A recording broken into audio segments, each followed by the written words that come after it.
At the turn of the 20th century, a neighborhood in Gloucester's working waterfront known as the Fort was home to an enclave of Sicilian immigrants whose lives revolved around three things: God, family, and fishing.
At the turn of the 20th century, a neighborhood in Gloucester's working waterfront known as the Fort was home to an enclave of Sicilian immigrants whose lives revolved around three things: God, family, and fishing. Gloucester was America's largest seaport, and work was plentiful. Immigrants arrived for a hard but better life on one of the hundreds of fishing vessels. They were instilled with an unyielding devotion to the patron saint of fishermen, and brought with them an annual religious tradition that blossomed into the most popular attraction in all of Cape Ann. I'm Corey Kukuru for 1623 Studios, and this is the story of St. Peter's Fiesta. In 1926, fishing captain Sal Favazza wanted to replicate in Gloucester a custom from his birthplace of Favorata Terracini of thanking St. Peter for fair seas and abundant catches. He commissioned a Charlestown sculptor to build a statue of St. Peter that, to Favazza's surprise, arrived at his home nearly life-size, standing 5 feet tall and weighing 600 pounds. Fishermen's wives hailed its arrival with a novena, 9 days of song and prayer for their husbands at sea, at the Favazza's backyard. But the fishermen's wives wanted the statue to be honored the way it was in the old country, by taking it outdoors, mounting it to a platform, and parading it around the fort so every family could rejoice. Women collected $1 from each fishing boat and built a proper altar to rest the statue. In June of 1927, in accordance with the Feast of Saints Peter and Paul, a Roman holiday of public worship, St. Peter's Fiesta began. The Fort families opened their homes with endless amounts of food and wine. Decorative quilts and bedspreads hung from windows. Opera blared through the streets. The fishing fleet stayed in to celebrate, every boat painted and bannered. They went to the water's edge and blessed the statue, signifying the start of Fiesta. Fireworks were launched off Pavilion Beach as fishermen, dressed in all white, carried St. Peter on their shoulders, marching and chanting,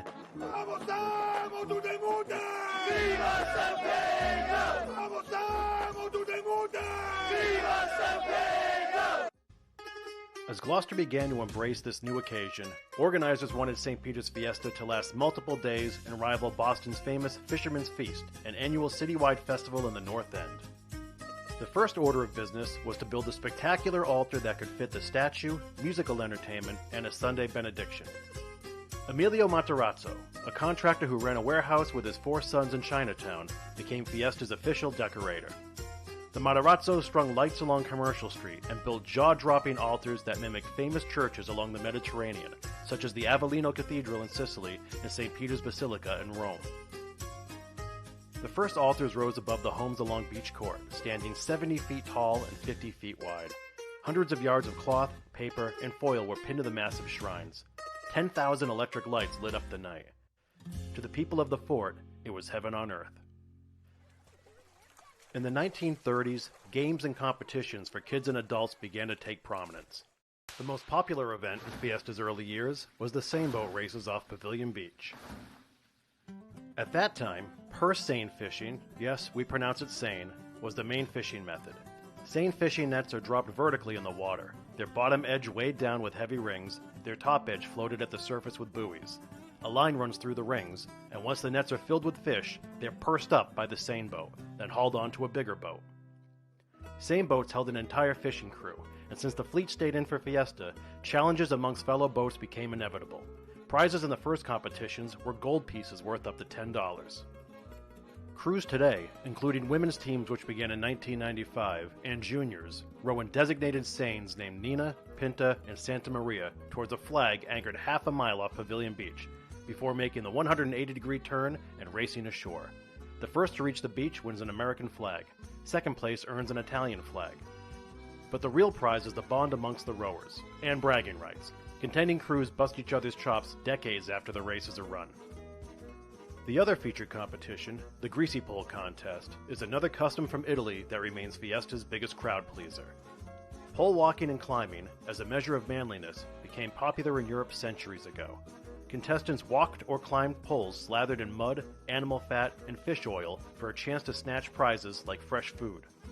The first Fiesta contest took place at the playground area of the fort, the pole jutting out from the rocky shoreline parallel to the ocean's surface. As Fiesta became a larger spectacle, the pole was moved to a platform 200 feet off Pavilion Beach, with a 40-foot telephone pole covered in biodegradable grease. Contestants in costumes walk in honor of someone in the fishing fleet, usually a relative. They take turns trying to grab a flag nailed to the end of the pole. There are 2 rules. Don't grab the flag during the opening courtesy round, or you'll get a beating, and keep an eye on the person walking before you. The event spans 3 days, with Friday's winner advancing to Saturday, and Saturday's winner advancing to Sunday. Sundays are reserved for champions who compete until they retire. When the flag is finally grabbed, the champion swims to shore, is lifted on the shoulders of the other walkers, and carried to the altar. The champs, like the same boat race winners, become part of Fiesta legend and lore. The true spirit of Fiesta, purists will tell you, is rooted in religion, and for decades, the highlight of the festival has been the Sunday procession of St. Peter's statue through downtown Gloucester. Months before the parade, families assemble ornate floats that recreate biblical scenes and sew homemade costumes that depict angels, saints, and other religious icons.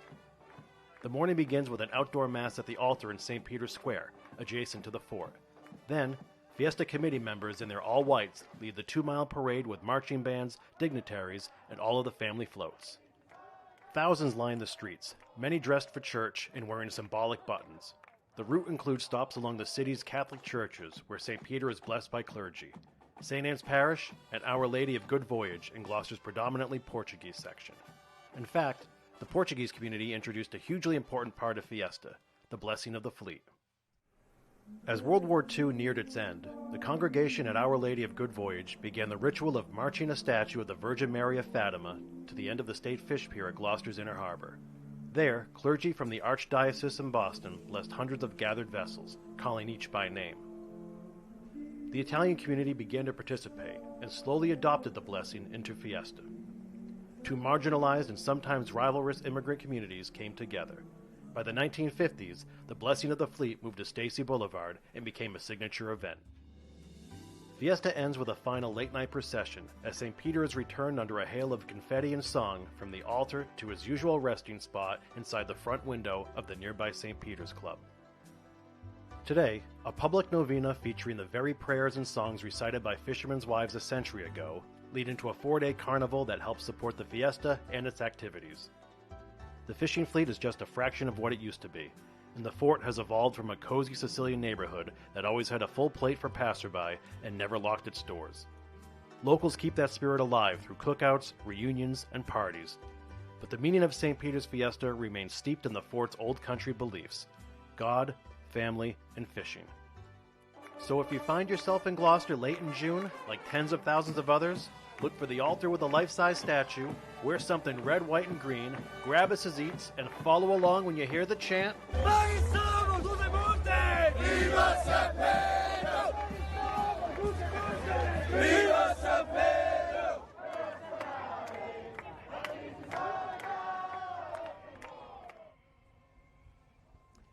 good afternoon, folks. Bona Fiesta and Viva San Pedro. Welcome to beautiful and historic Gloucester, Massachusetts, the site of our annual event, St. Peter's Fiesta. It's our biggest attraction of the year. It's been going on since 1927, and we are here to bring you the sights and sounds all weekend long.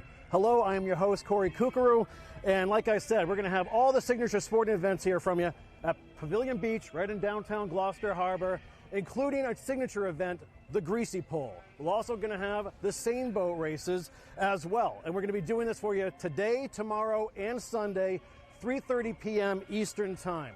So let's give you guys a sense of what this is, who we are, and why we do it.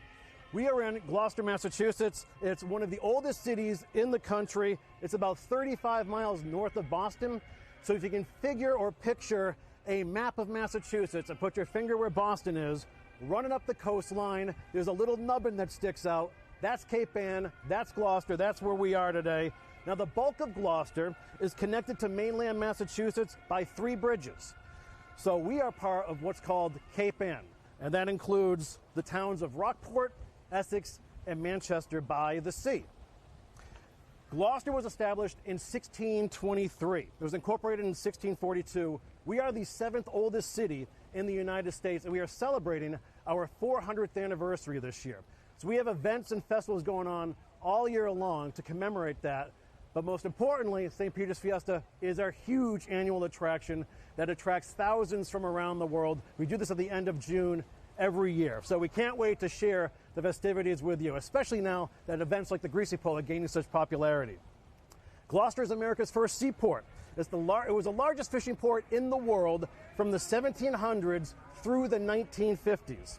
Now, some of you may know Gloucester from Gordon's of Gloucester, the Gloucester Fisherman's Memorial statue. That's the home of the Gordon's Fishermen, as a matter of fact, and that statue commemorates more than 10,000 lives lost at sea. Perhaps you've seen The Perfect Storm, or Wicked Tuna, or the Oscar-winning film Coda. That's all based here as well. Gloucester is also one of America's first art colonies. In fact, there are actually more artists in Gloucester in the area of Cape Ann than there are fishermen these days. Now, even tracing our time back in our roots, Abenaki Indians were here, other groups of Indians were here. Most of what ended up settling here now the last few centuries have been descendants from the Canadian Maritimes, French Canada. There's a large Italian population here too, a Sicilian population, Portugal, Finland, and Brazil nowadays. We are coming at you from Pavilion Beach. It's super high tide now. We'll get into more of that later. And you are looking out into Gloucester Harbor.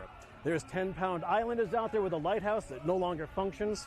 But you'll see the harbor here, which takes you up and down the coast. I don't know if you've heard of Hammond Castle before. His laboratory and his castle still stands on the Magnolia part. You actually will be facing that beyond the Greasy Pole. There is the Greasy Pole as well. They're going to affix a flag to the end of that. That is all greased up with biodegradable grease. And we're going to have 44 walkers today trying to claim the flag. The neighborhood that we're in is called the Fort. It was an Italian immigrants enclave a little more than a century ago, and they created a Fiesta. And so we are here to share this event with them. We're so thankful to the St. Peter's Fiesta Committee for allowing us to do this. You can learn more about this Fiesta at stpetersfiesta.org. So what is St. Peter's Fiesta? It's kind of like our religious Mardi Gras. St. Peter is the patron saint of fishermen. Catholics actually refer to St. Peter as the first pope. There are Sicilian immigrants who brought a statue or commissioned a statue of St. Peter here in Gloucester in the Fort section. It is basically to carry a tradition from Sicily to Gloucester. This began in 1927, as I said. Back then, they would parade the statue through the streets for all the folks in town to see.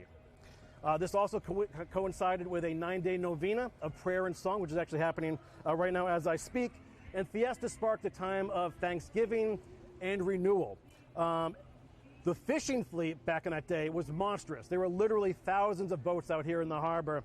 And they are the ones who funded this event every year. Each boat would give and donate, whether it was seafood or money to stage the event.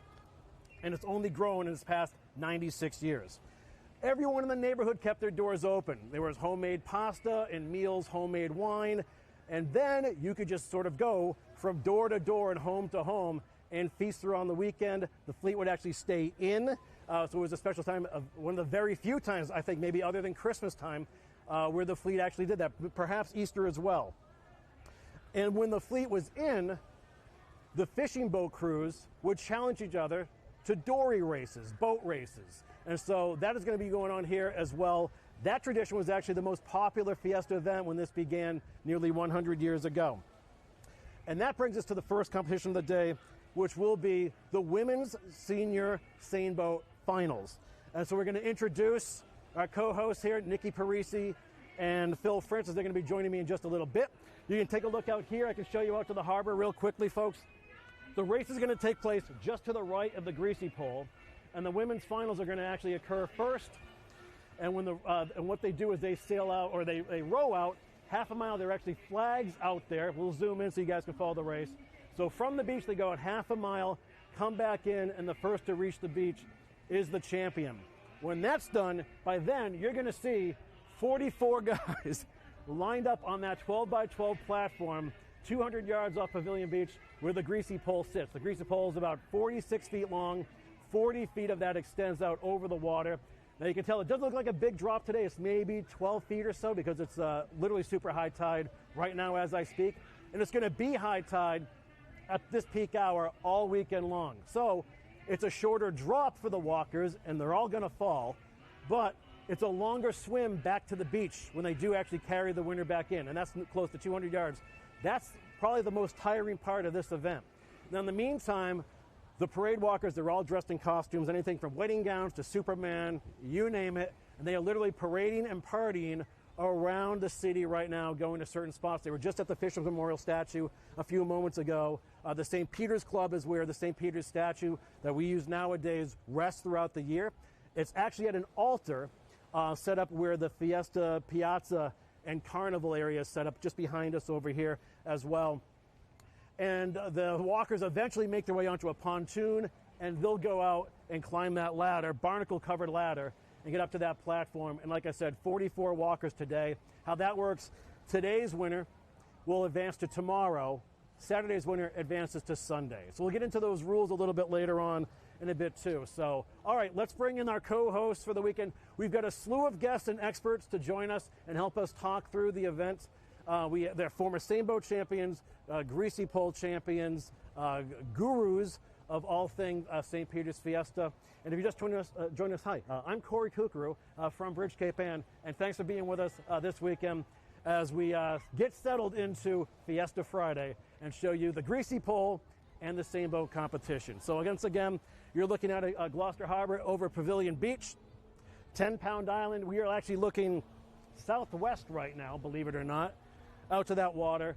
And the wind is actually blowing in from the south today, so the rowers will have a little bit of a tailwind for the home stretch, which is really cool. We'll speak to our experts about that as well. And like I said, the first to hit the beach wins. The prizes, of course, the winning boat gets to raise the American flag. Second place gets to raise the Italian flag.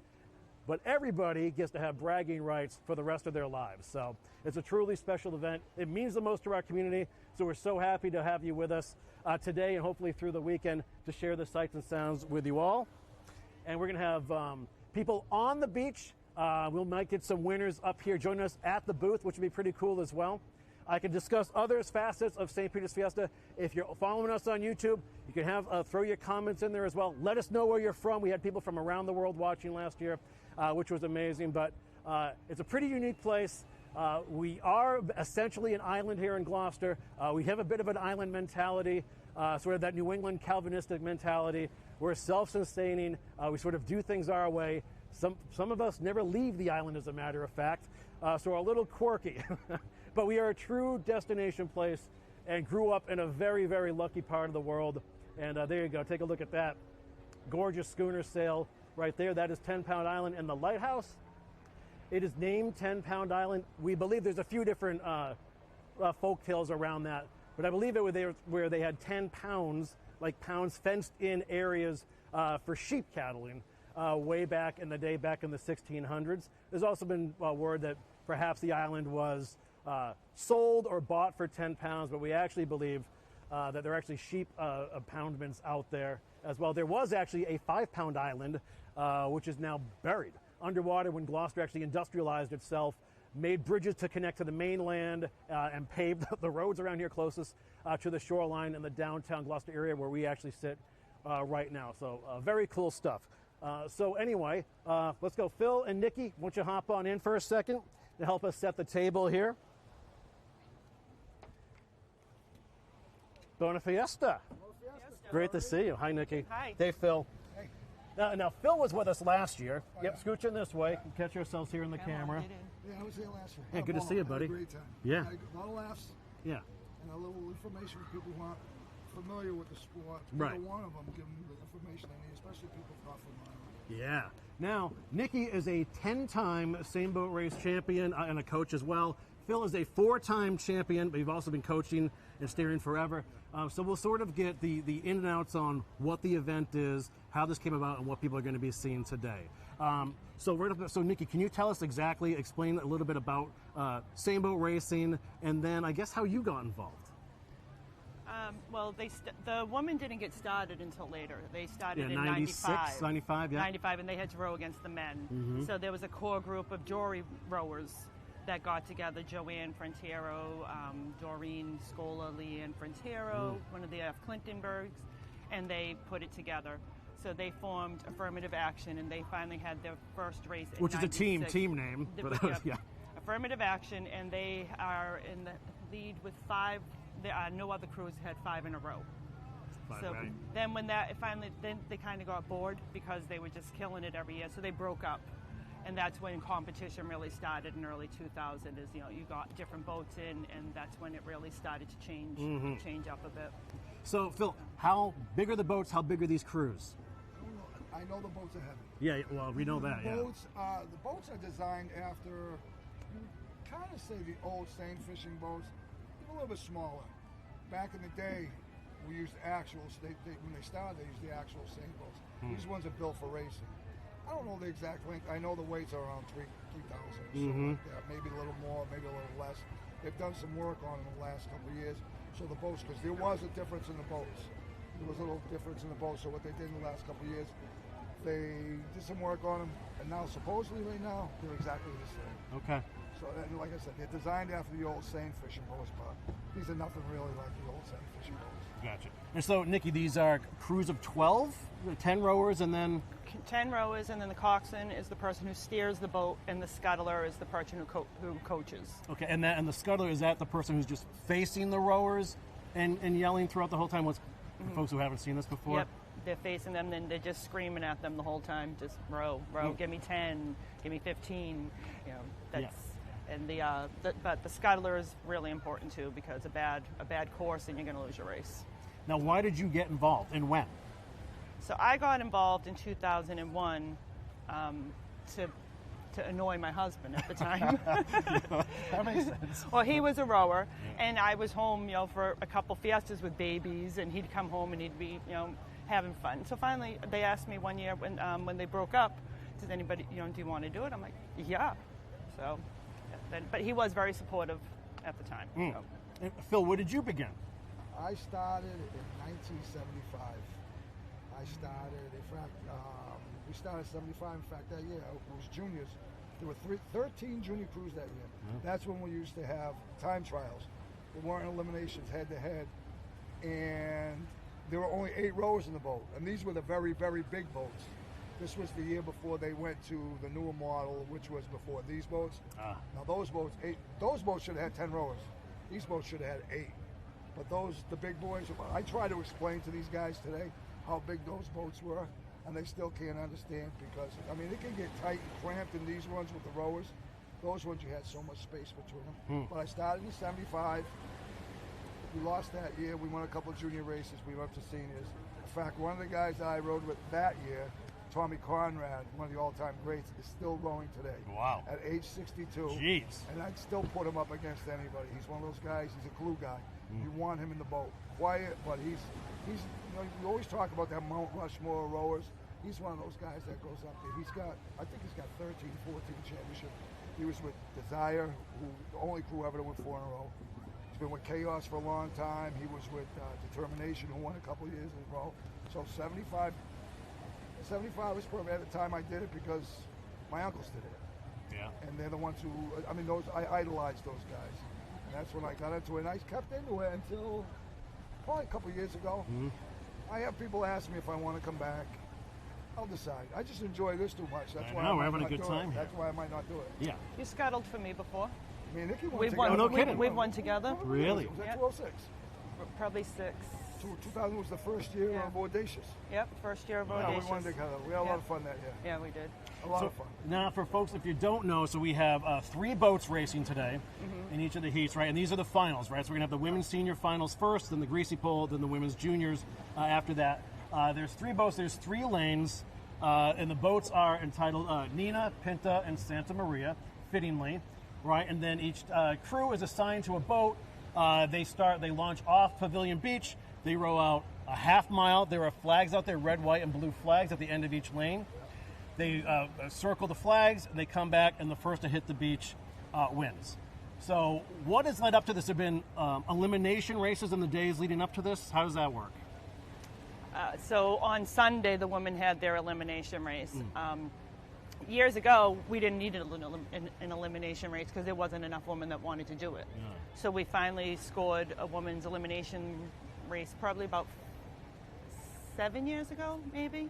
So on Sunday, whoever wants to be in, they have to go out and row. The champs of the prior year don't have to go in the elimination race; they're automatically in the they race. qualify for the finals the Yes. following year. Okay. Yep. So for I'd say the past 10 years, it's really been about the same 3 crews that have always made it into the final race until this year.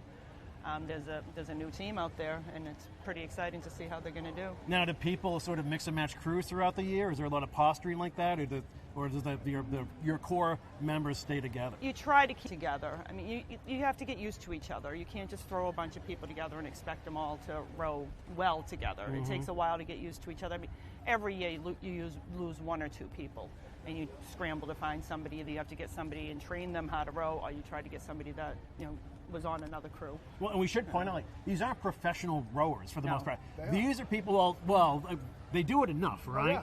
yeah. But they're just, a lot of folks are just sort of training a couple weeks leading up to Fiesta, right? You have 4 practices Oh, yeah. before we have an elimination race. Jeez. Yeah. I mean, that's hardcore. Yeah. Once you get it in your blood, you don't forget it. It's It's like riding a bike. It's not rocket science. That you row an oar, you pull an oar, that's it. Yeah. There's some technique to it to prevent yourself from killing yourself. But once you know how to do it, you know how to do it for life. So you can take 3 or 4 years off, but as long as you get yourself in shape a couple months before you jump in the boat, it's just like riding a bicycle. So would it be like, say, a month ago leading up to this, there were teams out there starting to practice, or was it even sooner than The that? only way that they can practice is if they're doing it elsewhere. They can do it on the gig boats or on dories. They don't put the Seine boats in the water until 4 days before the elimination race, so nobody can use them until that time. So it's a level playing field, and everybody has the same amount of time in the same boat. What you do leading up to that time can make a huge difference, though. Gotcha. So, okay, well now, who is rowing today? What teams are matched up against, or who's the defending champion? Let's set the table that way. All right, so defending champions are Backlash. I have it written down, I think they have 3. They won in 16, 18, and 22. So they're defending champions. So Backlash against Rogue. Rogue has, I believe, 4. And then the new, just out of the blue, Cape Ann Power Oar came onto the scene. They raced against me on Sunday and kicked our butt. Really? So it's like, I don't know where they blood? came Yeah, from, where- how this happened, but God bless them. I wish them a lot of luck out there. So what can folks expect today from these rowers? They can expect a really good race. Yeah. I mean, you have 3 of the best scuttlers out there. Still's not there, but we have 3 of the best scuttlers out there. And you have 2 proven teams that are great, Rogue and Backlash, and then Power, who really kicked it up on Sunday. So I think it's going to be an interesting race. Yeah. Phil, how much does this mean to the participants? Oh, it means everything. It means from the men's race standpoint, it was everything. This is our Super Bowl. This is it. We're never going to compete in professional sports or anything, but this is it. This is what we talked about. I can tell you right now, the day after races are over, people start cutting people. It's a fact. Busting their chops, yeah. No, cutting pulling them off. You crew. suck Oh, they your really? off. And they start shuffling yeah. then? Oh, yeah. Oh, yeah. They have Making to- adjustments? Listen, I The have men, friends- the men are much more cutthroat than the women. Right. Really? Listen, I have friends of mine who die. I've known them my whole life. They're cutthroat. Oh, They'll see a film and they'll say, oh, because the guy wasn't working out in the gym or something like that. Some guys don't need it. Some guys are natural. But, you didn't do your job this year. Tuesday after Fiesta, he's off the crew. Huh. I can tell you a funny story. Yeah. Great story. Back in 2000, when we started forming Chaos, Thursday night before the races, we were still 3 guys short. Now, this was a crew. We won that year, but we hadn't. I made a phone call to Tommy Conrad. I said, Tommy, listen, we're putting something together. You want to come row with us? He says, no, I'm supposed to be rowing with so-and-so. I'm not going to name the guy. I said, oh, you didn't hear? They fired you. He goes, what do you mean? I said, oh, yeah, they fired you. He asked me, he says, who's coach? I said, Joe Novello. I said, I'm there. Yep. We ended up winning the whole thing. And I don't even think that the crew that fired him made it through the eliminations. Oh. Karma's so That's bad. Karma's so bad. So one of the funniest things about St. Peter's Fiesta is once you're down here, it's like the bragging rights last forever. So year round, you can hear people snip at each other about this or, brag about what they've done. It never goes away. I think that's one of the coolest things. There's no prize money involved or anything like that. Just bragging rights. Way back in the day, though, they did give gold pieces to the winners. Yeah. Right? Now, Now you get they get nothing, okay? yeah. But We'll work on that. Something? The best thing about it is the stories. The Great camaraderie, stories. right? Yeah, camaraderie. Once a champ, always a champ. Yep. No, I have friends. How come you always call each other's champ? Because you're part of that crew of guys A who woman. are champions. Even if you win once. Yeah. There's a lot of guys who won, 13, 14 times. Still the same thing as a guy winning once. I mean, the guy who won 13 times can be a buster. Right. But the guy, all you need is that one. And then and you're you're a champ. part of that group. You're part of that crew. You know what I'm saying? But Nikki, even if you don't qualify, I mean, you're still part of the lore and the story and the fabric here of what makes this event so special. Yeah, any woman or anybody, but anybody that picks up an oar and gets in one of those boats, I think is a champ. I mean, you did it. It's not easy.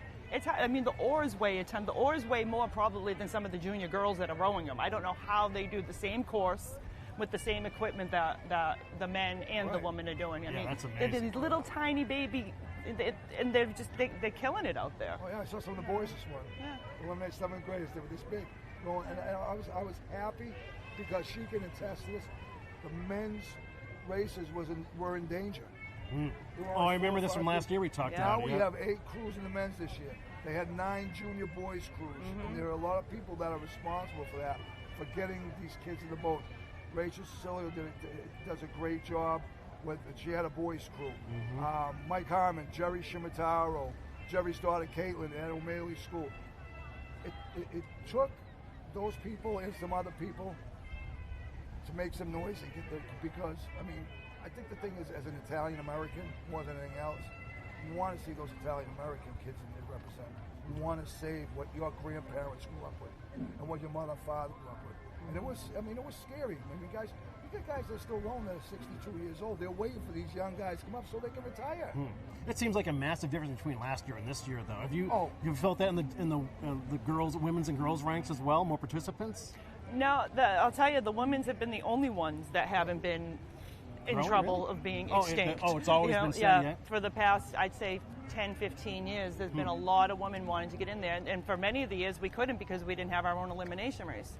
And that's why they finally gave us the elimination race, is because there was so many women that wanted to do it. And is the allure just the competition or being part of the tradition? I think, now, when I started, a lot of it was the whole thing, being part of Fiesta, being part of the tradition, being part of our heritage. But I think a lot of people now are getting it. It's much more athletic now. Like, they're working out year round. They're working really hard for it.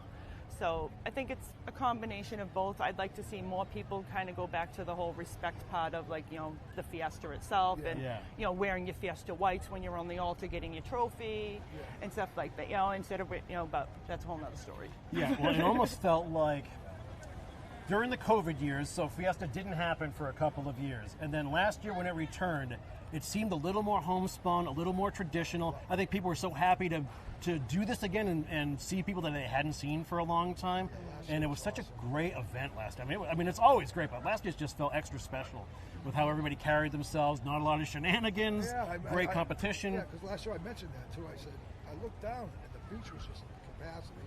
All the boats that were out there, there was no, like you said, there were no shenanigans that weekend. Everybody was just so happy to have it back. It's our thing. We have people come from out of town and they see it. But this is the community. Gloucester is a community. I mean, you walk up and down the street. I have an 18-year-old daughter, and wherever she goes, she runs into someone that's related to me. And she asked me, "Is everybody your cousin?" I said, "Well, it depends on what your name is, but everybody. I'm sure me and you are related somewhere." Oh yeah, I guarantee it. Yeah, Nikki. I mean, it's got to be somewhere in there. Yeah, it's our thing, you know. But it's nice to have people from out of town come down and tell you how it's like the most exciting thing with the races, or then they get a kick out of the Greasy pole. Greasy pole's an event. It is an event. It's a legit event. Everybody knows about it worldwide. Sailboats is a sport, a legit sport. And, I mean, I've talked. She'll know it. It's the closest. When I used to row, it was the closest thing to that you'll ever feel. Absolutely. Yeah. So, I mean, what's great about this, too, it's in Gloucester, like, it is an island, essentially. So there's, like, 2 degrees of separation. You either know everybody or related to everybody. That's just how it works around here, too. So, it can get a little quirky. I used to get spooked every time if I would read the, like the wedding announcements and just hope you don't see, like, Kookaroo and Kookaroo, Parisi Priest, like, what? No, they're fifth cousins. Like, yeah, it's like Smith, you know. Parisi's like Smith. Yeah, it is true. Yeah, if your name ends in a vowel, we're related to you one way or another. So, all right, let's talk weather conditions and the tide today and how that's going to affect the race, right? So it's super high tide literally at this moment.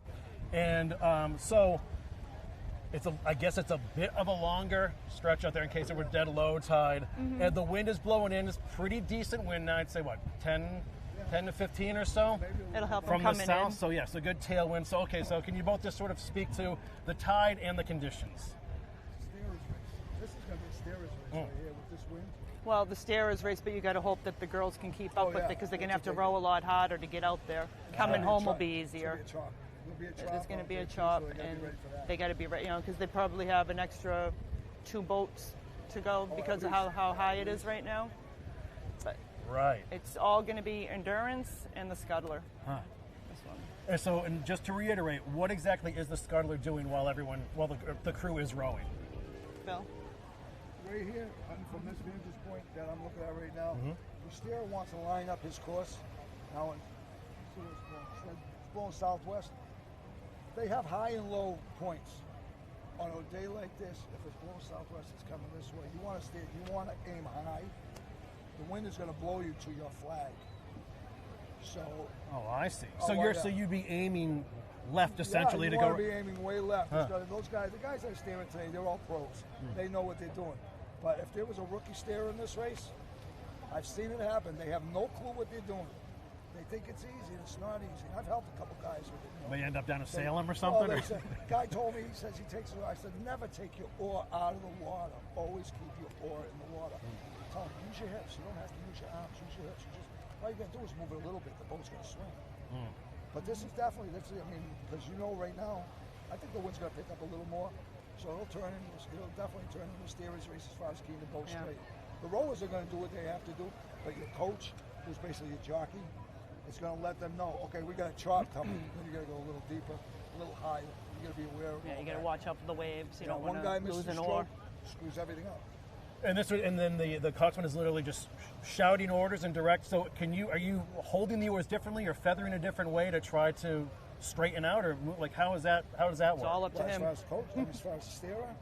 Well, the steerer is one thing, right? But then the rowers. Oh, right? the rowers. Yeah. It's just a consistent stroke. I mean, just stay with that lead stroke. Just keep it. He's gonna. You got to follow the person in front of you. Always follow the person in front of you. And like he was saying, you got to have a good scuttler. We lost a race one year, we were past the Greasy pole. I was already getting ready to celebrate. They were calling it that we had won. And then all of a sudden, our scuttlers started bringing us that way. Oh. Like, what the hell's going on here?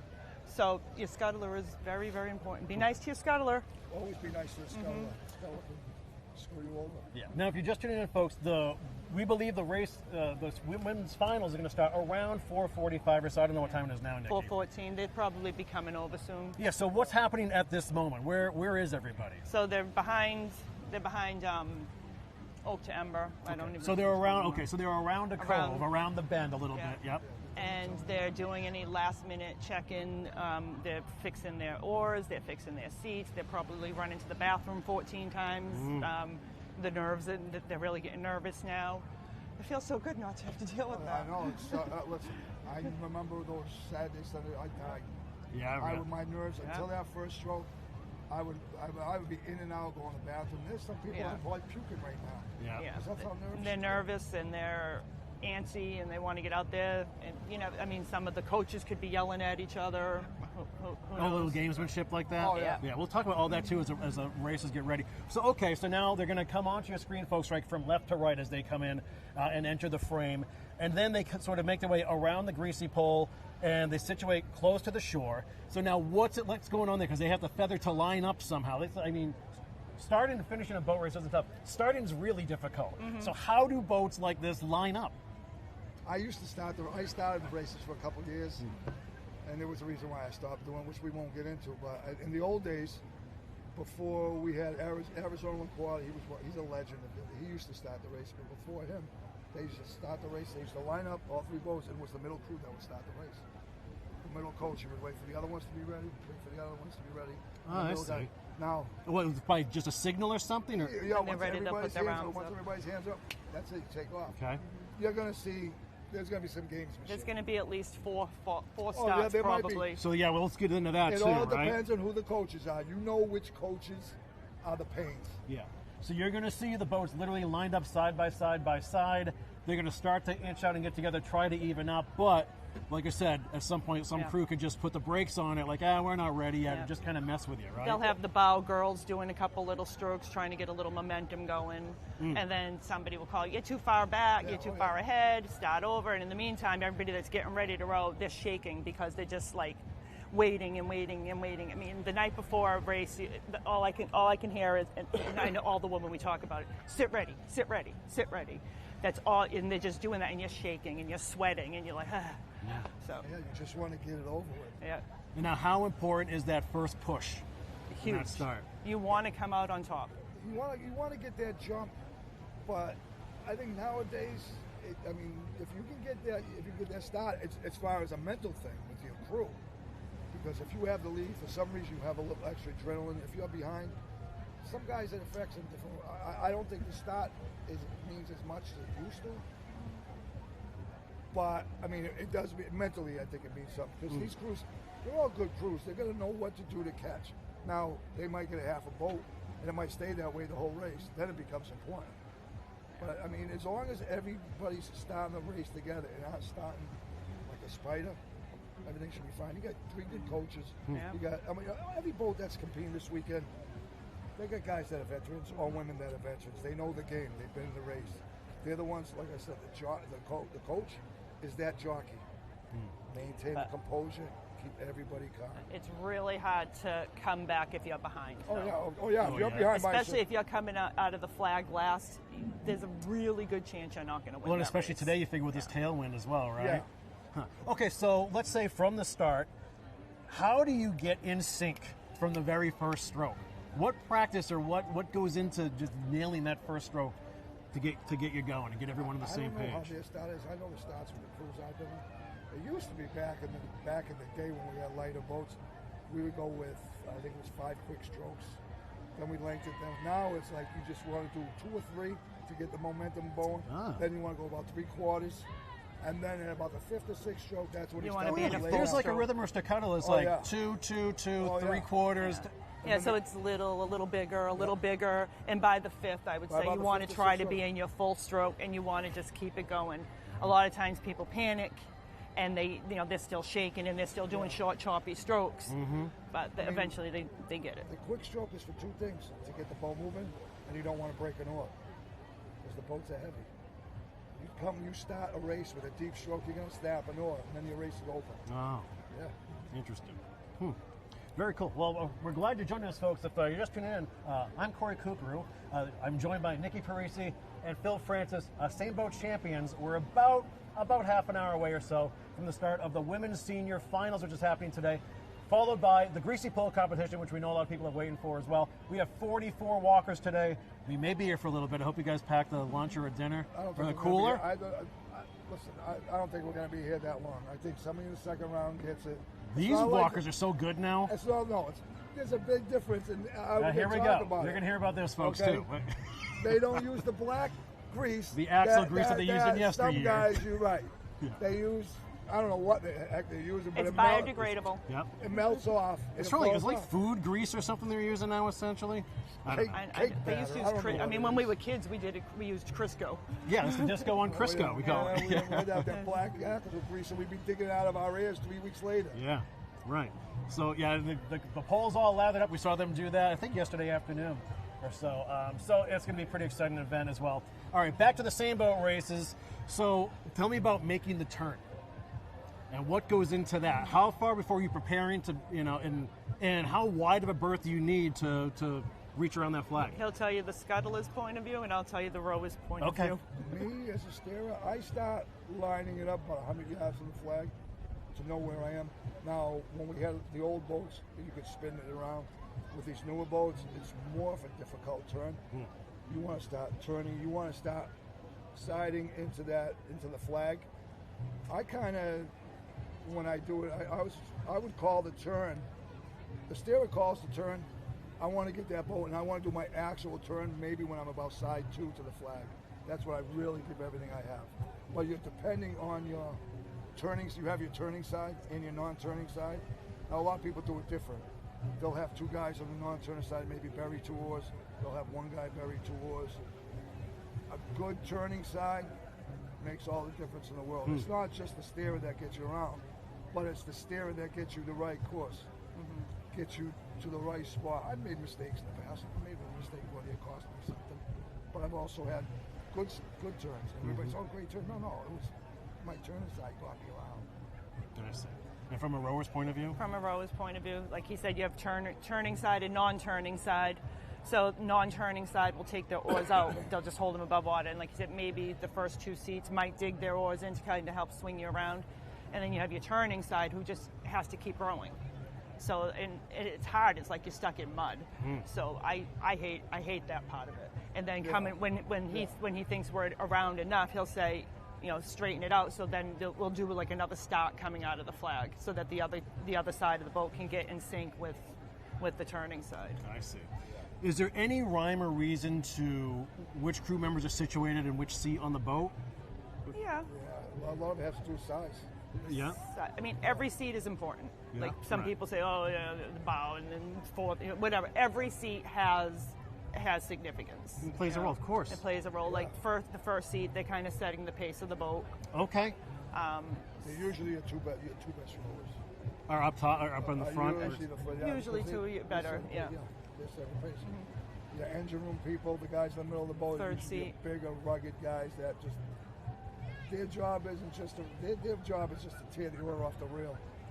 Really, Nikki, do we want to say bigger, rugged women are in the middle of the well, I'm in third seat. You're in third seat. Here we go. I'm not a big and rugged woman, but yeah. If you look at pictures of races, you're going to see the bigger guys from that crew usually in those engine room seats. I see. But the most difficult seat to row is probably the bow seat. Yeah, because there's no room. There's no room when you're rowing a sort of. Okay, so explain that to me now. So why isn't there room up there? You're literally pressed up against the boat. It's just tight.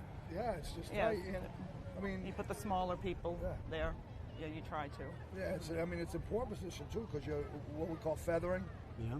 You're rowing a little bit before at the start of the race. You want momentum on your boat. You don't want your boat going backwards. You want it moving. And then they row. A bowman rows a shorter stroke than everybody else. They still have to follow everybody, but they can't go in before everybody. Yeah, they can't reach as far forward because Right. they don't have the room, and they can't really lay back as much because they don't have the room. So it is a little bit smaller stroke. So they have to be really quick. I see. All right, so now we've discussed the start, we've discussed the turn. Now they sort of make, the turn's been made, and we're just trying to reach the beach, right? So now what is actually happening out on the boats at that point, that home stretch? You're praying for death. Yeah, yeah. You're praying for death. Everybody's tired. And you're exhausted, but the adrenaline kicks in, and I don't know how you do it, but you just do it. And especially if you're ahead, then you feel really good Makes about it it. so And much I mean, easier. you crush it. That's interesting too. So you'd rather not have any peripheral, anyone on either side of you, and just? Well, I want to see him behind me. Yeah. Put it this way, Dave. And can you pivot and notice that as you're rowing? We're not supposed to, You're not supposed to look. but you can. You sometimes, you're supposed to be looking at the oars. You're not supposed to. Everybody cheats, But you can see. I mean, if there's a boat within 20 yards front or back, I can see him. Right.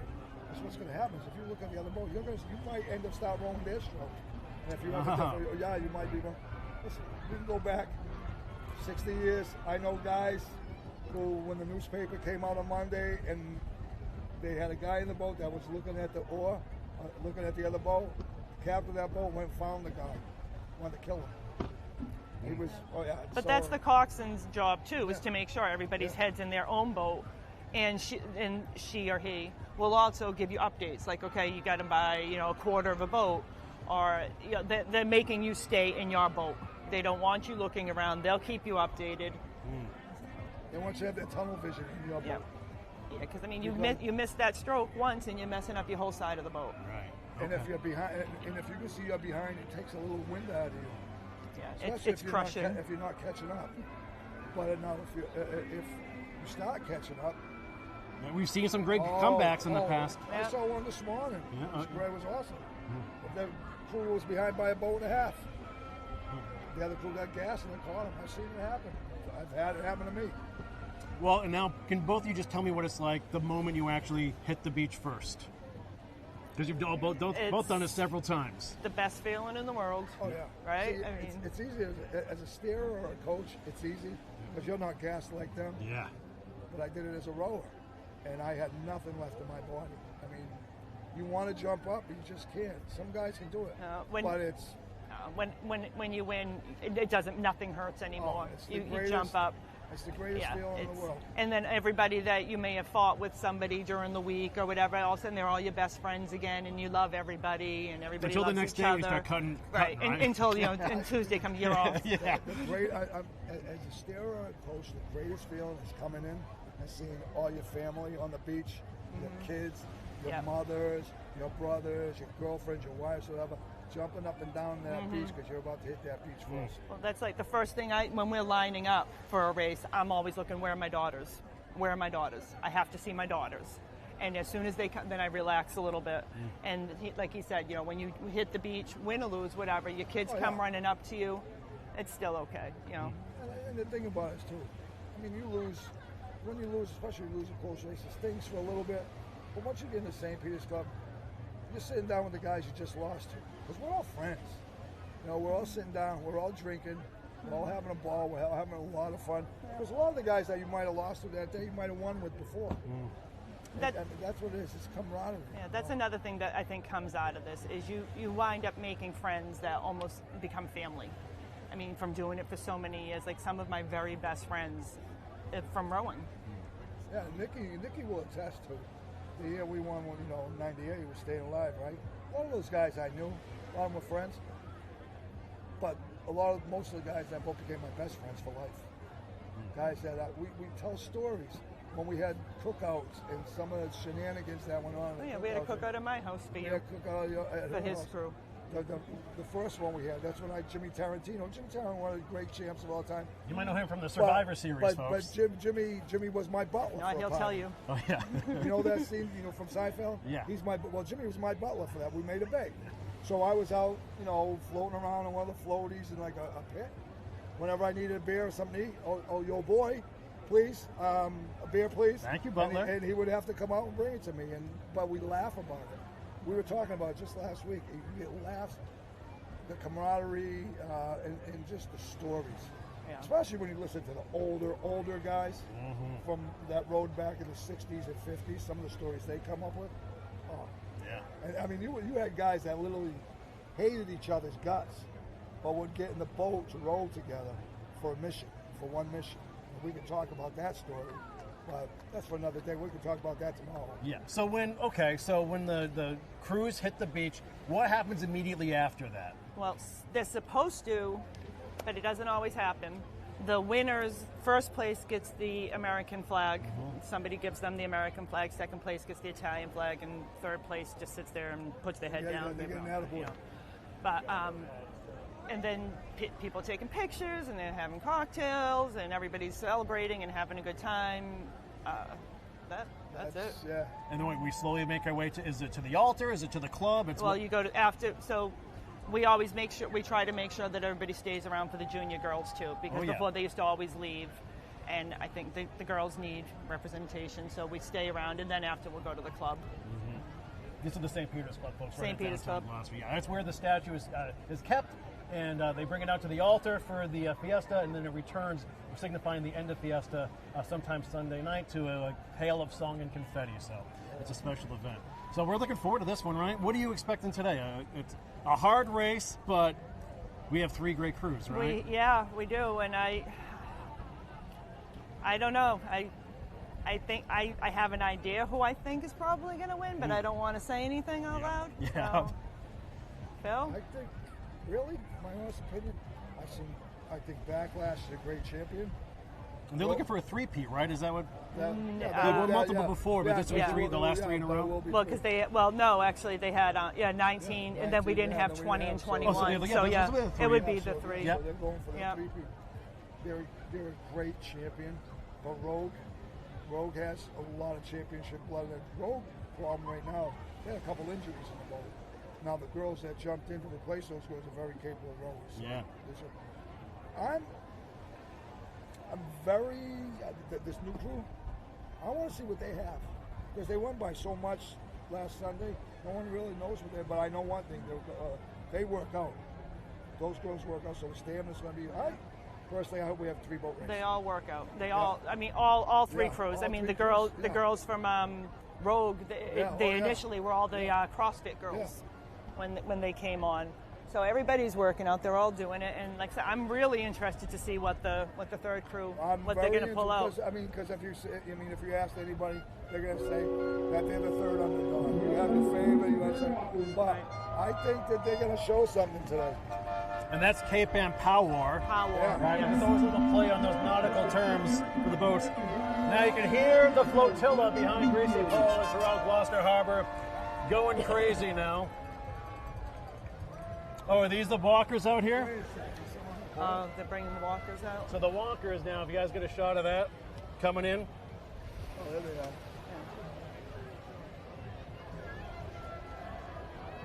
The girls should be coming around soon.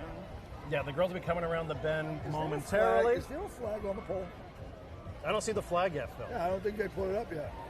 But remember last year, was it Sunday, when the flag actually blew off? The wind was howling. Hanging.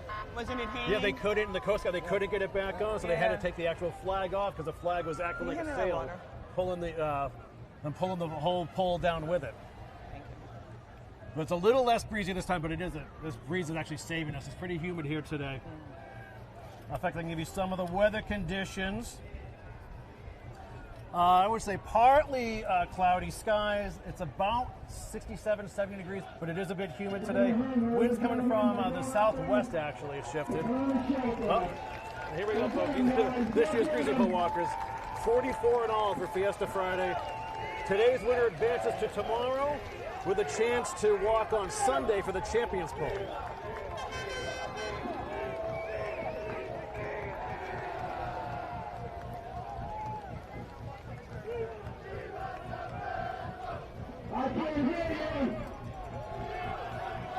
Oh, we've got 2 drones today. Yeah, we got a couple drones out there. And you'll be hearing that chant, folks. If you missed the documentary to start off the show, one person asks the group, Magisamu tute mute, which means sort of in a funny way, like, what are you, deaf? Like, speak louder, be louder about it. Viva San Pedro, long live St. Peter. And so they do that 3 times, and they go nuts, and that just does not stop. People just do that in their own groups of friends and family throughout the entire weekend, but the walkers especially, you'll be hearing them chant even from the platform throughout the competition. Cool stuff. Yeah. Turn on your mic. Is Phil's mic okay, guys? You can also see out here we have the Coast Guard, the Harbor Master, the police boat are out there. The tricky part, organizing the harbor, Nikki, is actually getting the recreational boats out of the way for the sailboat races. Yep, getting them out of the way and keeping them from moving, because a lot of times they'll cut in front of you. Yeah. Like, I mean, it could be 20, 30 yards in front of you, but it's still going to give you a wake. Mm-hmm. Yeah, there's always a couple of jabronis who end up screwing that up. Yeah, we can count on that this year, too. Yeah. Yeah, they'll tell you. They're good. Yeah. They'll tell you. Could just be quiet online. I think he's kind of used to me being loud. Well, we all are. Well, all around him, I'm loud.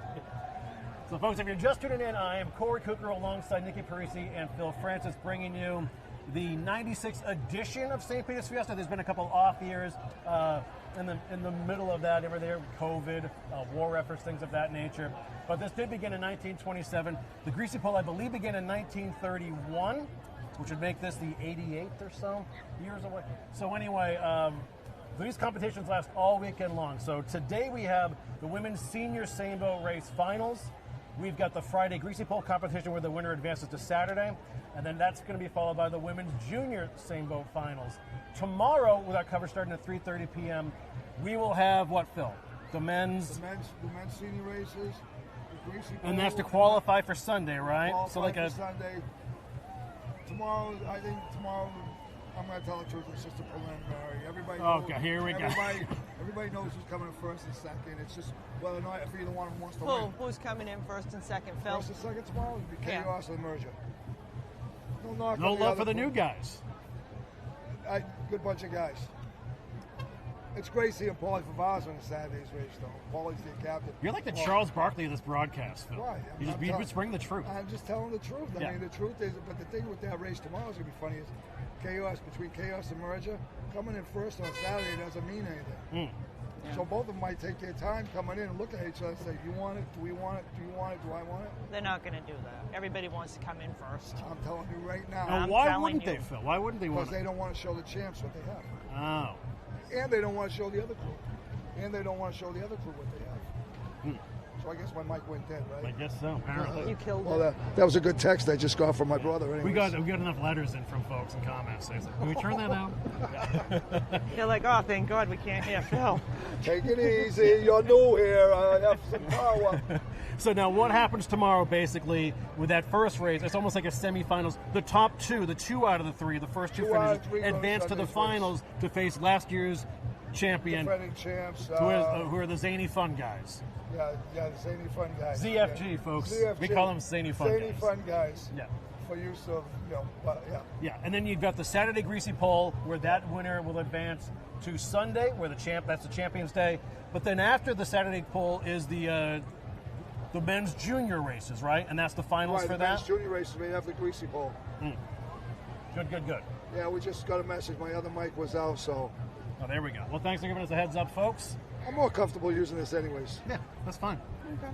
And if you're just tuning in, you are looking outside Gloucester Harbor right now over Pavilion Beach. We are bringing you the sailboat races and the Greasy Pole live all weekend long. This happens at 3:30 Eastern Time. Our coverage begins today, tomorrow, and Sunday.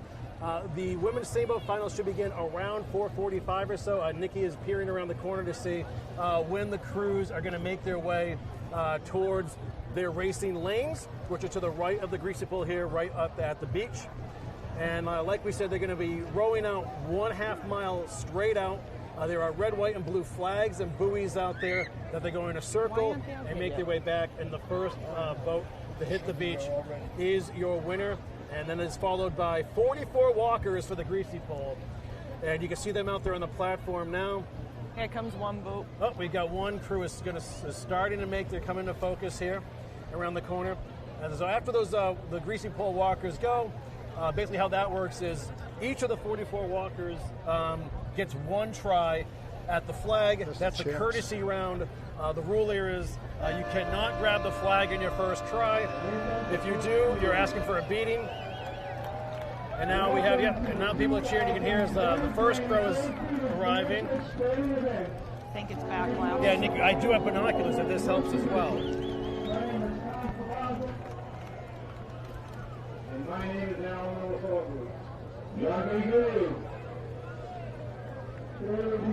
So you can see the first crew is actually, this is Backlash, so these are the defending champs. They won the last 2 years. So Rogue and Backlash are both competing today, and they are the winners of the last 5 championships.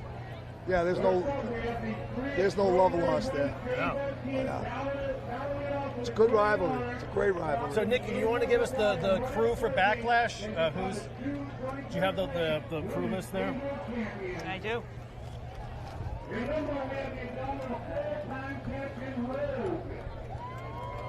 go. That was now Rogue? Rogue is coming in back here comes Rogue, okay. Rogue is coming in from left to right, folks. Okay. Led by fellow champ Christian Burnham and talented fiddler Mike Thomas. Robocop and nothing later reclaim their crown and solidify their legacy as one of the best women's. Now, Nikki, are the flags and buoys out there in order red, white, then blue? Yes. Okay, so from left to right, you're going to have Cape Ann Power in the Santa Maria. In the middle will be Backlash, the defending champion. They're going to the white flag, and they're in the Nina. And then Rogue will be on the right-hand side, going towards the blue flag, and they are in the Pinta. Does the boat matter at all, Nikki? I remember in years past, right? Was it the Santa Maria had water in it? Was that? It was the Pinta. Oh, it was the Pinta. Okay. But then they switched names around a couple times. They did?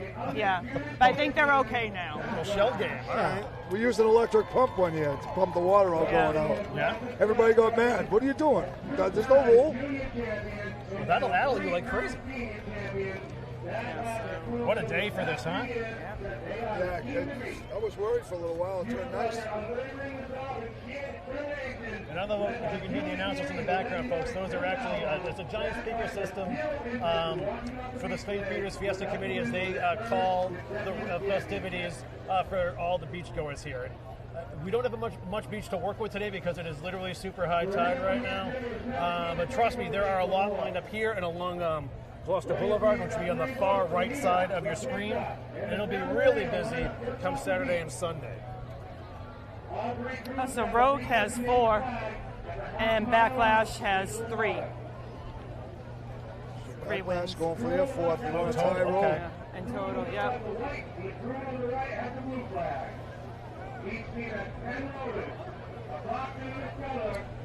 Now you're going to see a lot of posturing now Who was the Breakfast Club? to get the recreational They boats out of changed the lanes. They had lost. To get today's They had competitors lost to us, so they in changed their their name. proper lane, and then to hopefully even up and get ready to begin.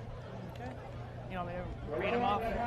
Yeah, you can give us the cruise, right? Okay, the cruise. So the defending champs is Backlash. You have your scuttler, Joe Balbo. Your coxswain is Julie Gary. Andrea Picciano, Rachel Cecilio, Sam Cominelli, Ashley Smith, Sophia Cecilio, Rachel's younger sister. Katie Knowlton, Kate Morrissey, Tess Testino, Alyssa Souza, and Amanda Isabel. Awesome. That is Backlash. It's just one of the coolest things as you read off the names, you think of how you know everybody, whether it's a work relationship or family. Or Oh, yeah, and everybody it's really cool recognizes that pulls certain everybody names together on there.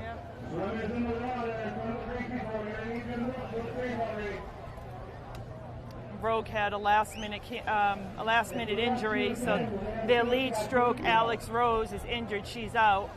So I believe Monica Banks is taking her place, or she's taking the place somewhere on the boat. Okay. And they have their scuttler is Mike Harmon.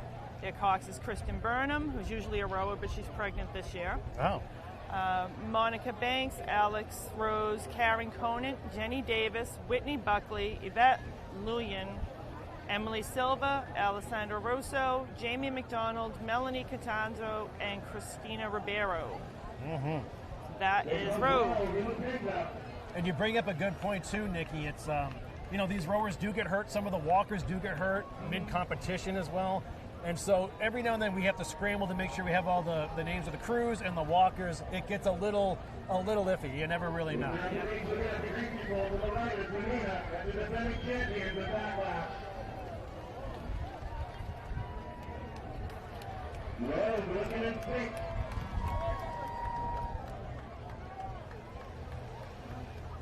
And that is road closest to us, folks, here on the shore. All in black.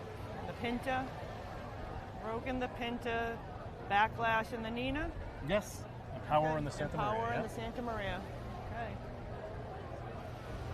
Okay. Okay, so now you see how close Rogue and Backlash are right now in the early settings here. Like, are there any evil eyes going on here, or is everyone sort of focused on the task at hand? They're focused. They're focused. Yeah, the jitters are hitting right now. The jitters are hitting them right now. Yeah. Right now, you just want to line up and go.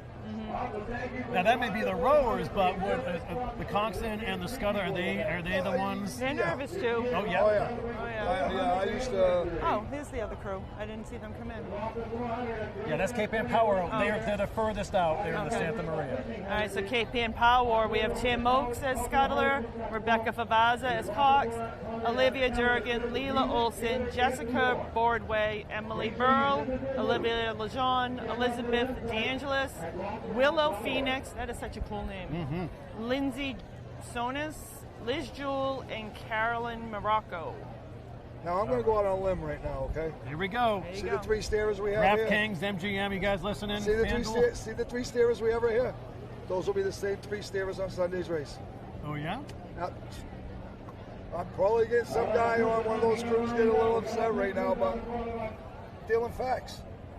All right, so for those watching at home, how wide is this course? I've never, you know something?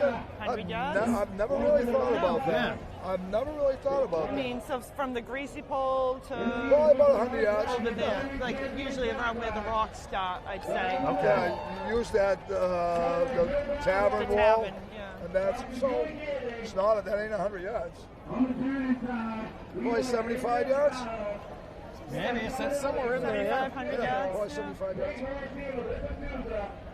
And there's been times when that little spot over there's come into play. That little sandbar that a lot of guys never really know about. Got a lot of people gathered on the beach now to cheer everybody on. Oh, good crowd. In fact, we got to say right up the top, like, cheers and congratulations to like, all the participants. Oh, absolutely. Everyone who's making this possible. Absolutely. This is badass. Anybody who participates, high fives to all of them. No matter if you got knocked out Wednesday, last Sunday, whatever, you participated. And I'm looking around and I can see a lot of people from crews that didn't make the eliminations Sunday, and they're all here watching That's a cool gesture, huh? So, This race is not going to start right off. Oh, there's going to be a lot of posturing? yeah, we're going to be A here for a lot. bit. I look at the three coaches right now. Yeah. I think there's one coach that wants to go. The other two coaches right here. Yeah. Yeah. Like Kristen will be like, let's do anytime. Kristen just wants He's to going to go. be. They're going to be the ones that hold it up. Rebecca and Julie.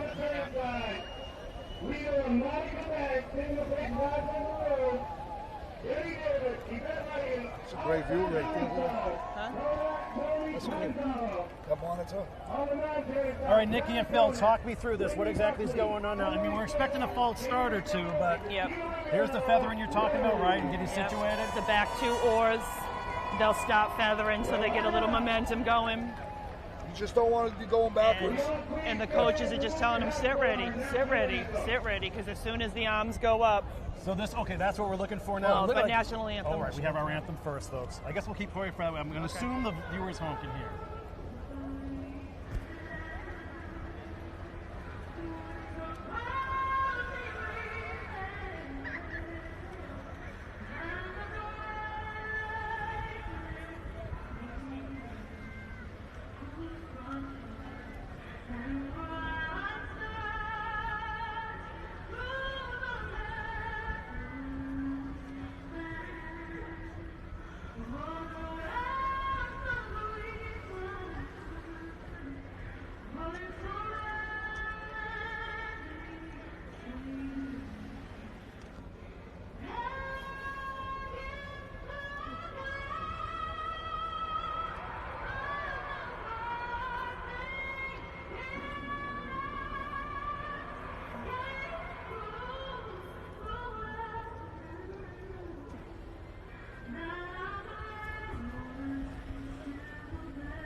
flyover. The drone flyover. I don't know who sang that anthem, but she just brought it. Beautiful. All right, folks, so literally the same boat race can start at any given moment. Like Nikki and Phil have alluded to, they do expect some false starts as part of the gamemanship between the crews. Yeah, it's going to take a while because all three steerers want to move their boats over so they can go. Like, remember we talked earlier about going high? They want to move over so they can go high on their flag. All right, and from left to right, we have Cape Ann Power and the Santa Maria. They are the newbies. You've got the defending champs, Backlash in the Nina. And then to the right, you have Rogue, R-O-W-G-U-E, in the Pinta. And Backlash and Rogue are multiple-time champions, and they are powerhouses. But Nina said before, earlier in the show, she was really impressed by what Cape Ann Power did. Yeah, they were impressive. Did you call me Nina? Did I say Nina? Oh, Nikki. Am I looking at the boat too much? Sorry, Nikki. That monitor, that's a great view right there. Oh, yeah. Wow, that's awesome. So we do want to mention the other cruise crew that participated, right? So Cape Ann Power, they defeated Same Force 1 and Extraordinary. We've seen Extraordinary before in years past. Nikki, that was you. Sorry. Well, I was audacious, and then went over to Extraordinary when I broke up that crew. I see. And then Rogue defeated Hardcore and About Time. Yep. And then we'll get into the juniors later on. This race might get started faster than we expect. All right, I folks. don't know. I don't want anybody getting closer to my record, though. All right, middle boat's ready. Julie's ready. Right, the middle crew is ready. Yeah. Come Because on. she's got a half a boat lead. Yeah. She knows what she's doing.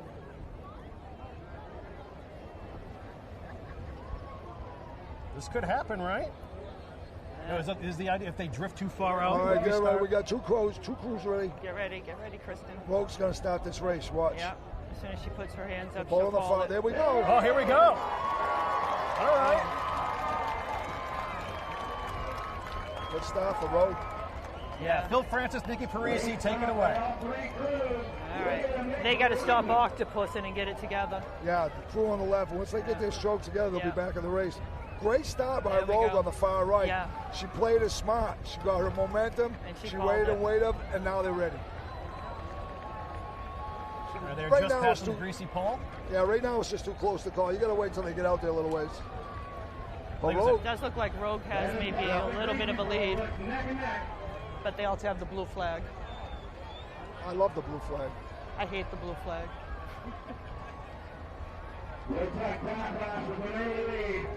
Oh, Backlash. Okay. No. And as we mentioned at the top, we do have 3 flags and buoys straight ahead in the lanes, red, white, and blue for each lane. It's a half mile from the beach, and then they're going to make that turn and make their way back to the beach. The first to hit the beach wins. God, their stroke is exactly the same.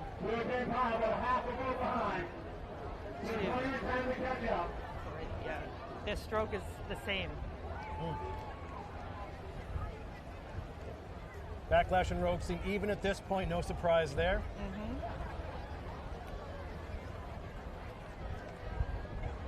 I'm going to try to get some updates from the judge boat. It actually, Oh, yeah, Phil's got connections, folks. I have a contact over All there. right, you do your thing, Phil. What they do when they get out there, there's a lot going on at that turn, but you have 3 unbelievable fellas out there.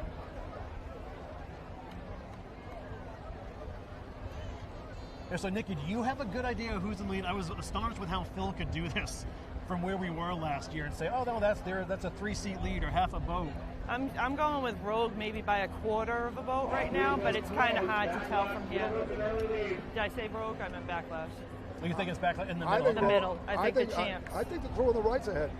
In fact, I think they're going to buy half a boat. I think the champs have about a quarter boat. I'll find out right now Right. from the judge boat. Well, actually, now they look like they're going ahead. They look like They got made about a half a boat. push. Got the news copters up above too. Catching up for dead heat for first and second so far. Keep in power right behind them.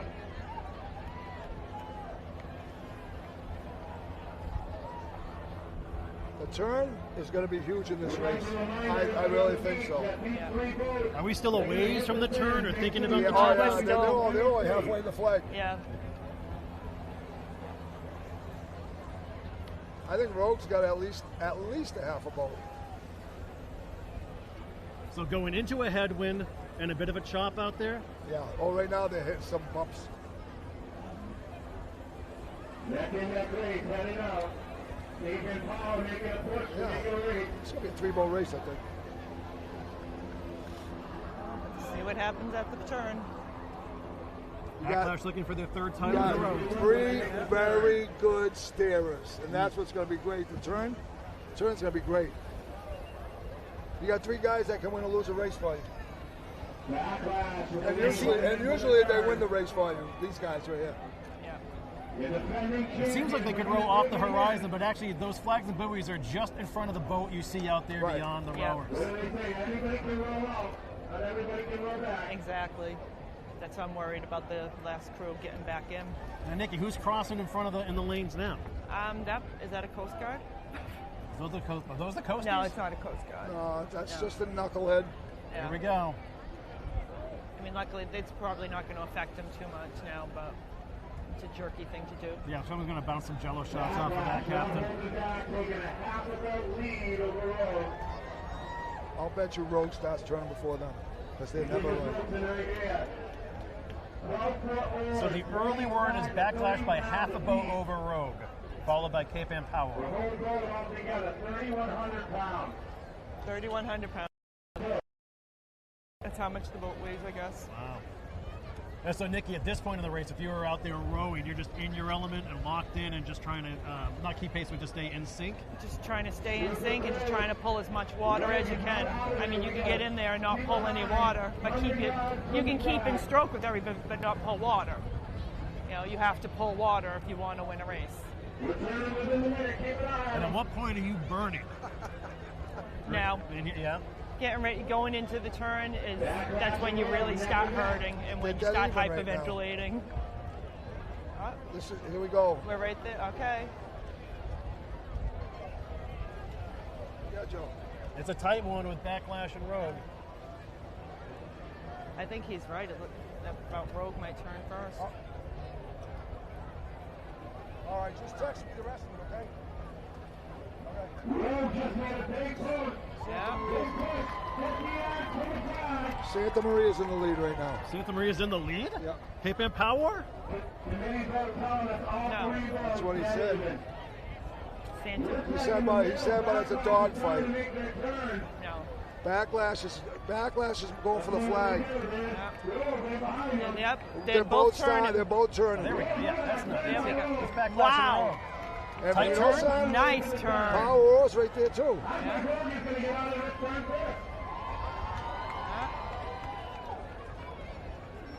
Rogue. Critical moment right here. Oh, you know something? Let's see what Timmy Oaks. Timmy Oaks is getting his boat around too. And Rogue is making the Yeah, turn they're first. Rogue's coming in the out of lead. it first. We got a 3-boat race. This is a 3-boat race right now. Good stuff. Good showing by Power too. Yeah. Hopefully they can keep it going on the way home.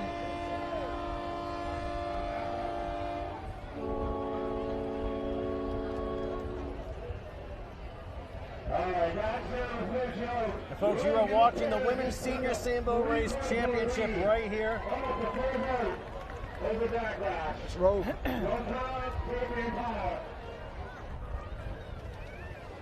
Let's see what they can do for the home. People on the seat, please step back. They're supposed to come in fast and furious, and we don't want them to get hurt, so please step back from the beach. Plenty of rowing left.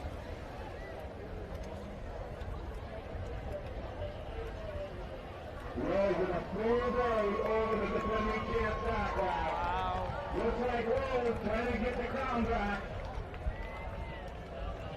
This will be, if they can hold on to this lead, it's going to be an impressive win because they lost their lead stroke. Yeah. And Alex is a really good rower. And that's a tight lane between Rogue and Backlash right now. Oh, yeah. They can practically high-five each other. Oh, no, they're really pulling ahead now. Rogue is? Find out right now. Yeah, they have at least a here we go. boat and a half, I think. And it is hard to tell from here, but... Pinta by a bow right now, and the Nina's coming hard. So that's the Rogue followed by Backlash. Yeah, Backlash is coming hot. Backlash is coming hot. I just got a message from the judge boat.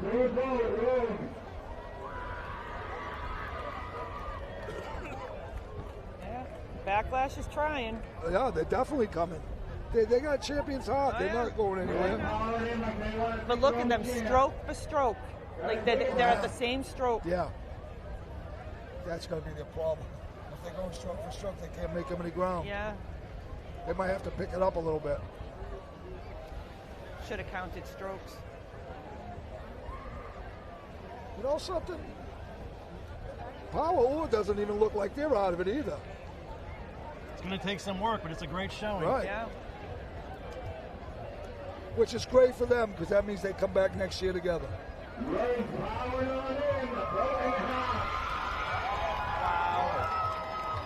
They say now Rogue by a boat and a half.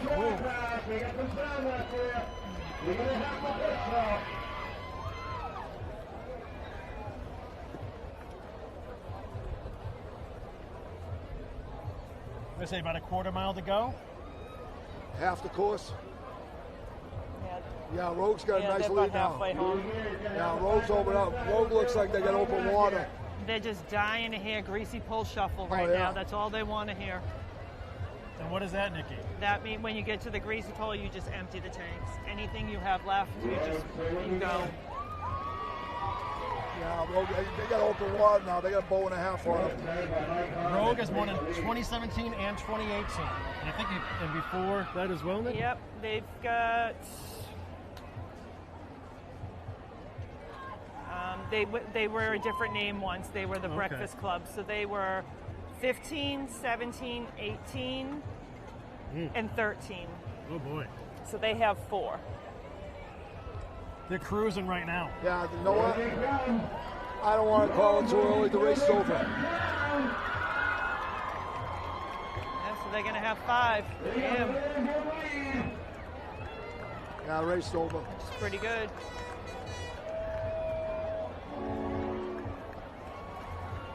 Kristen going to be the first pregnant girl to win? Possibly. That we know of. Oh, she, Right. you know what? She had a great kid. Shit. Well, I'm remaining silent. Wow. They got 3 boats now. Yep. And the time that it takes to run the course doesn't really matter because you're up against different elements every year. Oh, Yeah. People are like, oh, it should only be a 12-minute race. Well, it's high tide, it's the water. You never know what it's going to be for a woman. All right, you hear the folks here at Pavilion Beach. Everyone's on their There feet. they are, number 5.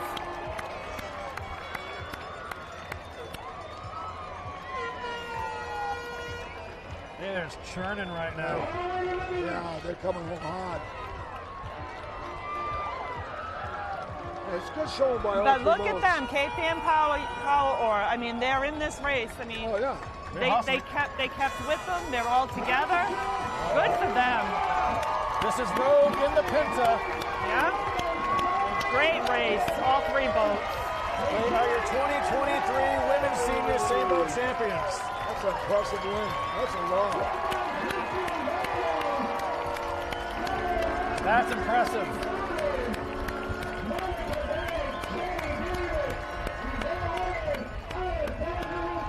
See, no flags. Here comes Backlash in the Nina. They were looking to three-peat. Rogue had other ideas.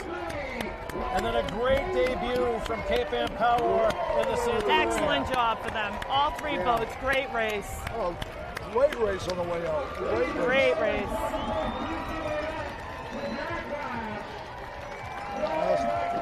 Nice turn by That Mike Harmon. hurts. The turn by Mike Harmon got them the race.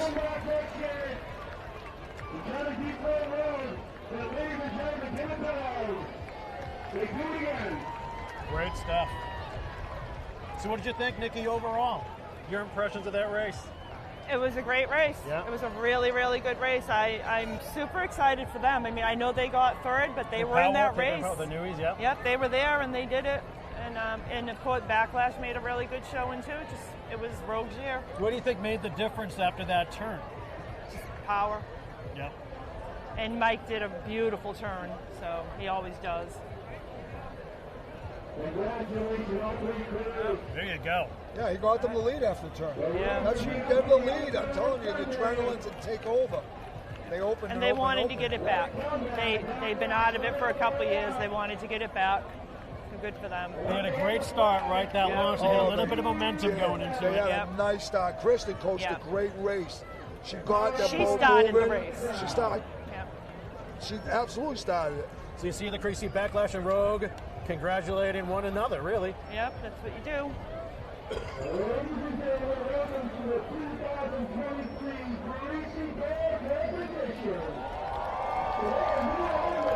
All right, folks, so that concludes the women's senior Sainbow races for now.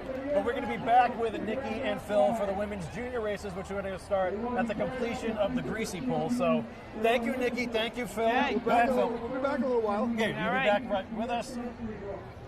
We're going to bring in my buddy Eric Spear, Where is he? one of the creators of the Greasy Pole Shrine. Yeah, Going up and Eric, down commercials. Eric's done a great job on that Greasy Pole Shrine. I went there and looked at it. I'm up there a couple times. Yeah, we know, Phil, we and know. And I crack up. Hey, we were wearing the girls' outfits for it was fashionable. All right, thanks, Phil. Thanks, Nikki, for all of that. We'll see you in a little bit.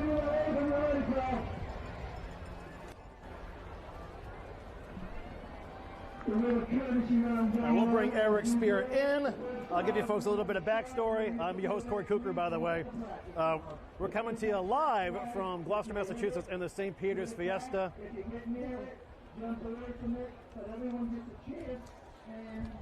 And here is our signature event.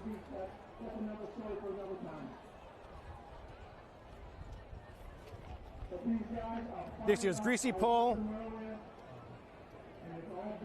They are serious and they want this flag.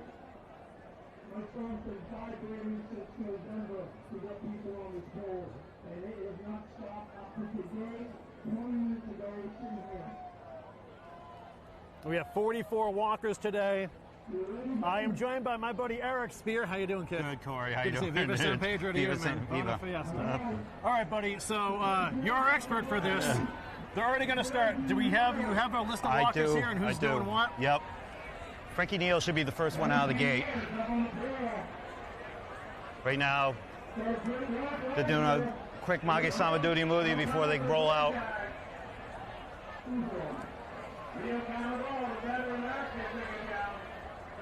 Here we go. There we We're go. underway, folks. Nice walk. All right, so this is the courtesy round right now, so everyone gets to walk. You cannot grab the flag at the end of the pole. If you do, you're asking for a beating. But then once that courtesy round ends, first come, first serve. First one to the pole wins, and they advance to Saturday. That's Brendan Chipperini. Oh, man down. That whole crew dressed up as Willy Wonka and the Oompa Loompas. There must have been about 18 Oompa Loompas, all fired up, ready to go. And we saw Chipperini take some of that grease down. Yep. Next up should be Joe D'Amico. So folks, that is that pole is more than 40 feet long. 40 feet actually protrude from that 12 by 12 platform. Yep. Oh! There you go. Nice walk. Who was that, Eric? That was Frank D'Amico. Oh, nice. Forget.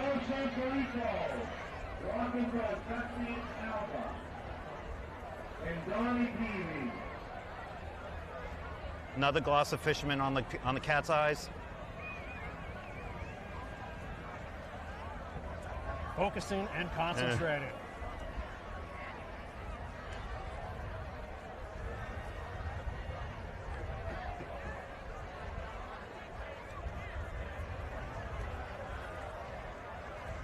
If you're just joining us, you are watching the St. Peter's Fiesta Greasy Pole competition live from Pavilion Beach, well, off to Pavilion Beach in beautiful Gloucester, Massachusetts. Mikey. Next is up is Mike Chet, plays for our local band Over the Bridge.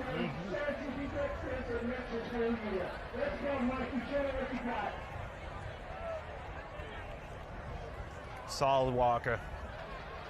And this tradition started in 14th century Italy and was brought here. The poles then, and for a lot of these competitions, it's actually vertical. Trademark backflip. Nice land. And like we said before, not a giant drop from the pole to the water today, but it's a long swim back. Yeah. Some guys like the short drop. Some guys prefer the long drop. It all depends. Me prefer short drop, long swim. And have you competed before, Eric? 13 years. I was a protege from my late Uncle Joe, who was in first winter after World War II in '46, both days, Sunday, Monday. What did it mean to you to walk? Honor. Yeah. Honor. All right, the next rocker, Mike Jacobs. Jonathan Moody. All right, Jonathan Moody.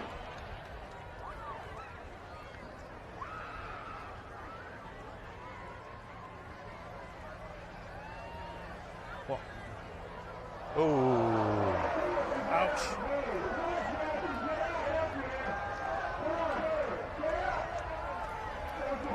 Here are the walkers trying to wind up the... Good try, too.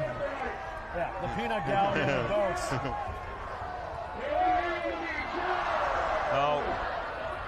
Oh, boy. All right, the next rocker, Mike Jacobs. Rocking for Ed Green.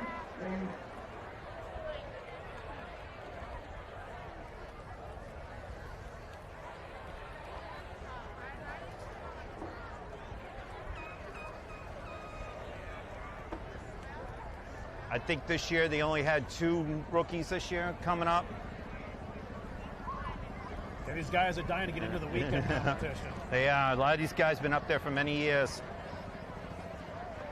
And a captain's hat. Yeah. Quick drop. The next rocker, Tyler White. Rocking for Dara Cairo. All right, Tyler White. Mm-hmm.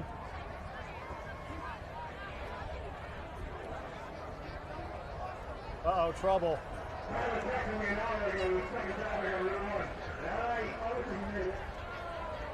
The next rocker, the buddy Leo DiMercurio, rocking for San Francesco in memory of the Prada.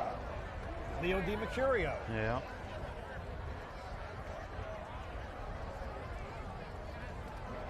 There he goes. Nice walk. Not bad. All right, the next rocker.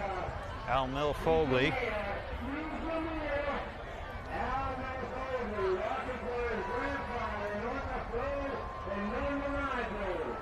Al Milfogley. Another new Fiesta committee aboard that pole. Welcome aboard, Cap.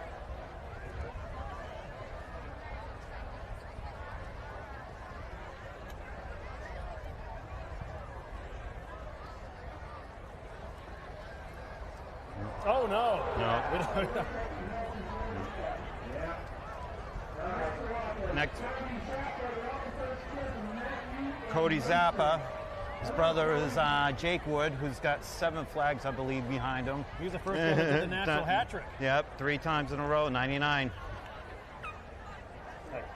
Lean you. Cody Zappa.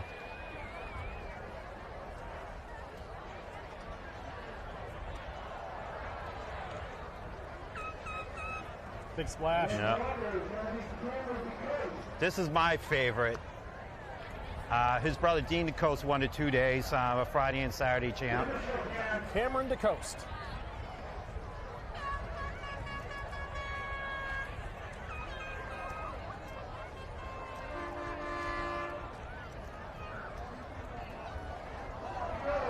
Oh! Nope, there you go. Furthest one so far. Eric's gonna call that, kids. This was Santo Parisi. Last year he slapped it. The second round, pushed it out. His hands were all over it. Never got his third walk. Leo Cavano got it. Last year's Friday winner, Leo Cavano.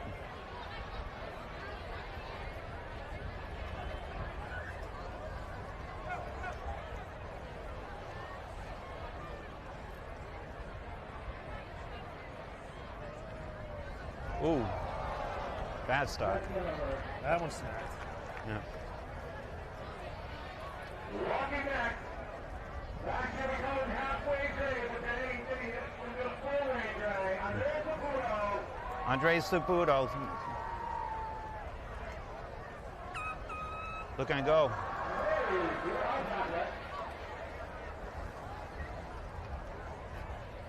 Walking back, Nick Browning. Nick Browning. He's been out there close to the end a couple times.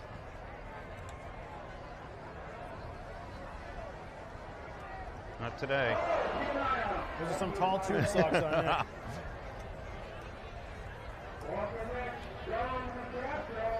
Don Nicastro, the former Guardian grandson. Hey, we want to give a quick. Oh, there we go, Don. Yeah. Oh boy.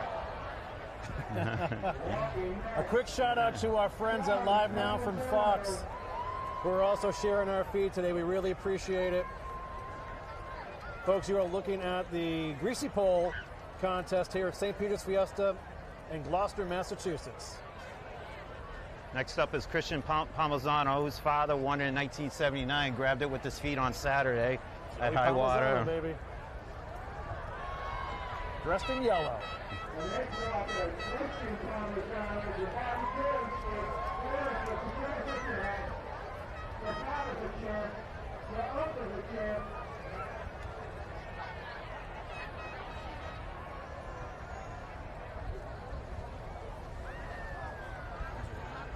That's what I thought it was. There you go. That Joe Falzerano? Aaron Aiello. Part of Beach Court family. There you go. Where we're broadcasting from today. Grew up right next door.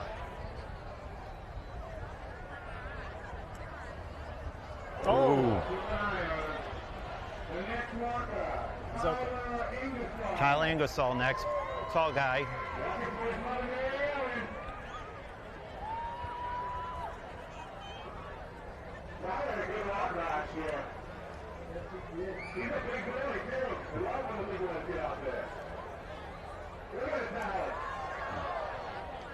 Quick start, fast finish. All right, and the next walker is Brett Souza. Brett Souza's up next.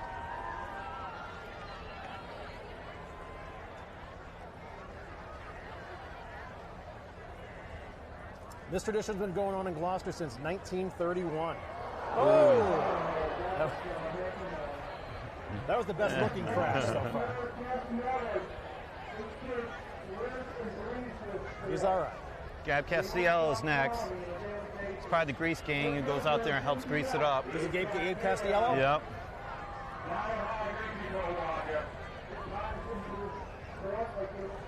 We are in the middle of the courtesy round, folks. We have 44 walkers out there. Each gets a turn and cannot grab the flag. After that, first one to grab it wins and gets to compete tomorrow. Now we're in the middle of the pack where these guys have been walking for 3 to 5 years now, so.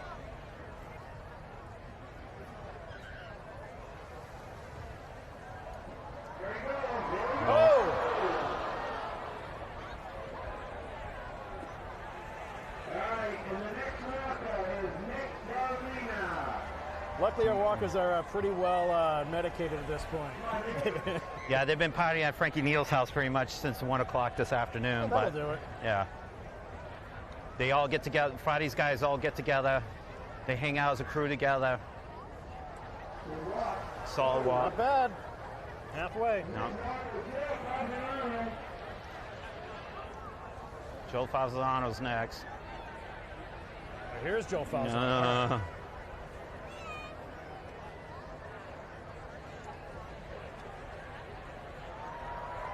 Oh, Batman goes down.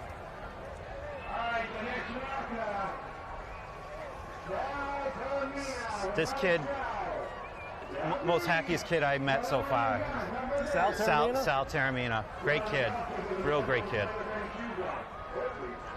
Always got a smile every time you see him and whatnot, so.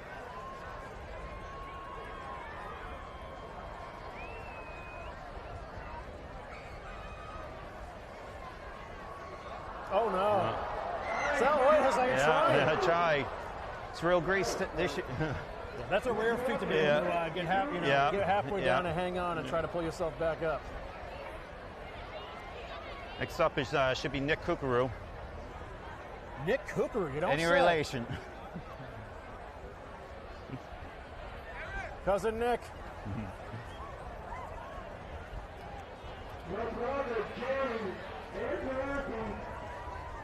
Johnny Interante. Yes, he is. Ooh. Another Lupa goes down. Like I said, there was about 14 of them. It's the funniest thing ever.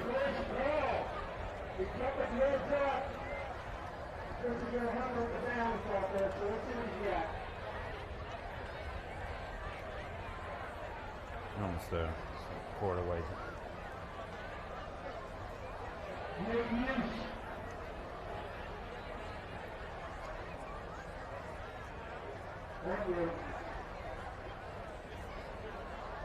Already a fair amount of grease off of that first half of the pole. There is. I mean, I went out there yesterday with the grease gang, and we greased it up yesterday. Oh, baby steps. Yeah. Baby steps for Nick Muse.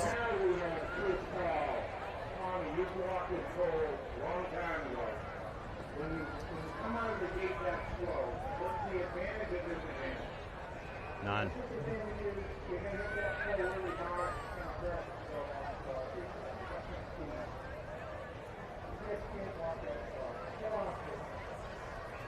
Another real but with a twirl. All right.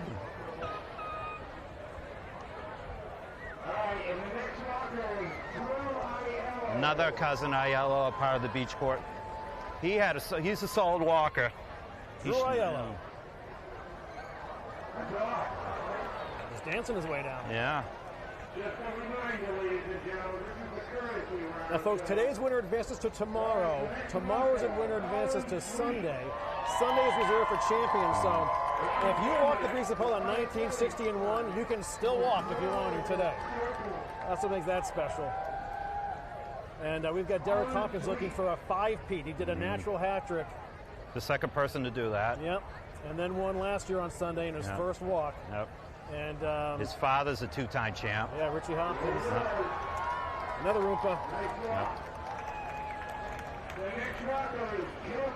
Joey Clace.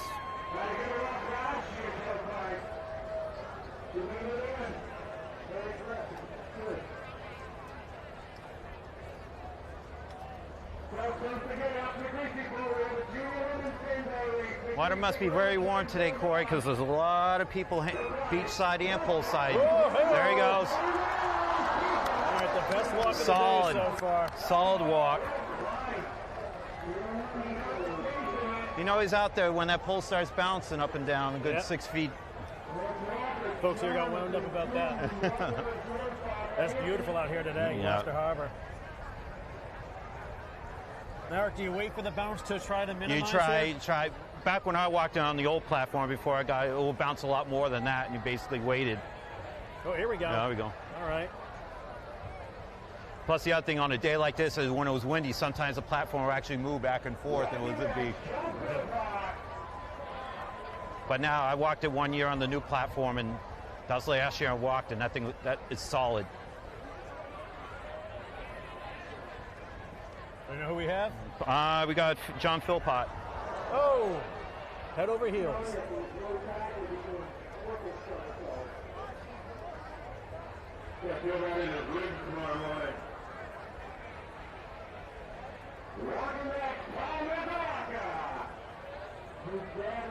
Paul Mizaraka up now. Folks, if you like what you see, give us a little boop.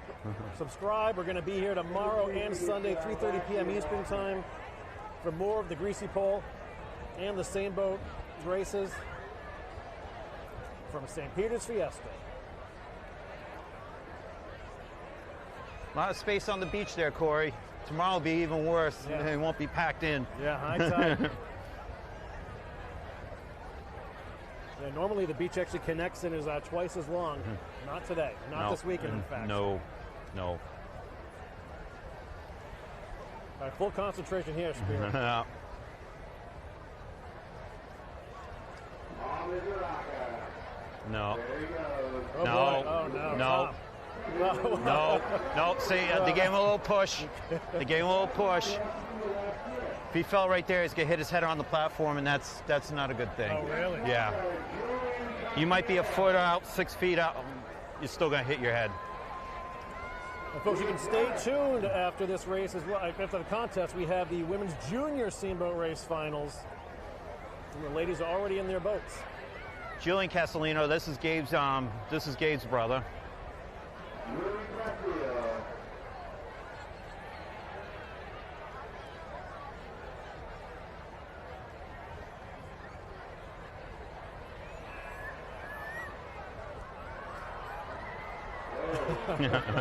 Little spin. Little pirouette.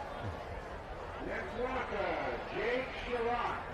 Jake Sherlock. Drake Schrock. Heard his name here many times before. Oh, came out quick. Ate some grease.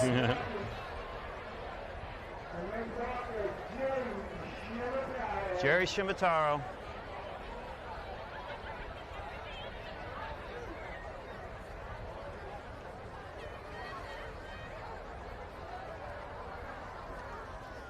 We have just to make said sure they- we recite the names or else we're going to get confused about the Oompa Loompas out there. They just keep coming out. It's like a clown car, one after another. It was the funniest thing. We got to Frankie Neal's house, and there they were. So it's like one after another. Good walk. I believe that was Dylan Orlando. Oh, this is Dylan Orlando. No, I was right. That was Dylan Orlando.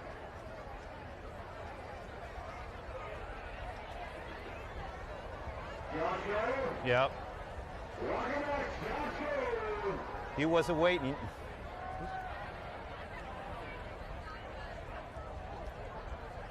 Josh goes.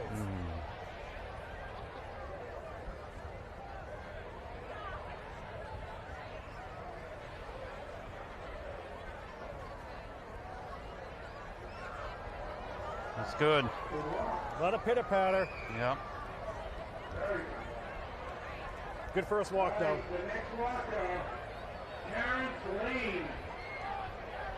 After Terrence, we got 3 more left, I believe, for the courtesy round. For real? That's We're that it. far already? That's cruising right through it. There are 44 walkers today, folks. So, yeah, everyone gets one turn, can't grab the flag, and then it's on for real. Oh. Terrence. Yeah. He's all right. Yeah.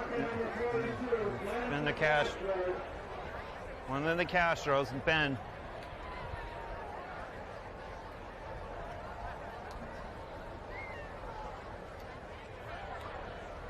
We want to thank everybody watching from all around the world today. That's a great walk from Hard fall. He's good. Josh Carpenter, second to last. A couple of fans down on the beach for him. So was that Superman?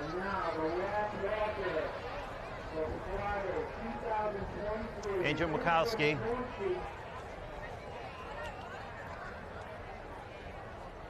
That's it. So that completes the courtesy round. This Eric. will, Now yeah. we're on for real. This is the last one, courtesy round. Dressed as the Grinch.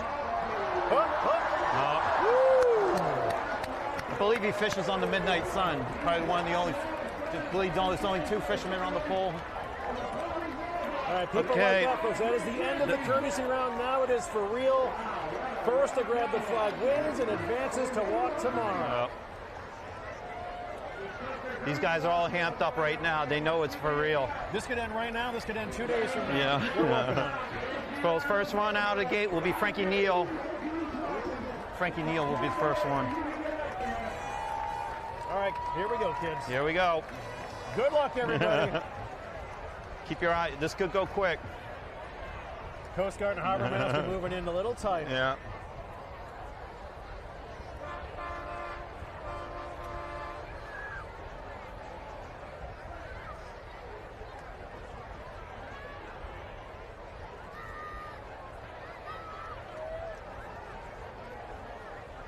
Fun and games are over now, Eric. Oh, pretty much. This is all. It's serious now. These guys are chomping at the bit now. They've been waiting 365 days for this round right here. They want the flag. They want everything right now. They want to move. A lot of these guys hate to move to Saturday, but because they've been with these guys so long, but they have to do what they have to do to move on to the next round.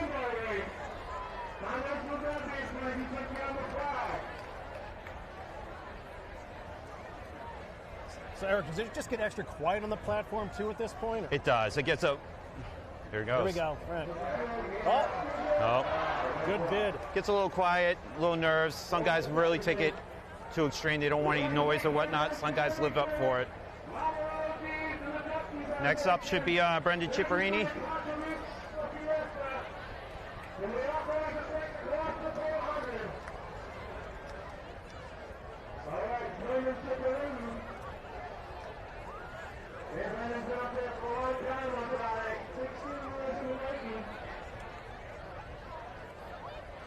Brendan's wife, V, just been named the director of the Cape Ann Veterans Service as a Purple Heart recipient. Nice. Beautiful. Next is Joe D'Amico. I got a soft spot for Joe D'Amico, I'm going to tell you. Love his family, great kid. We'd love to see him do well here. Come on, Joe.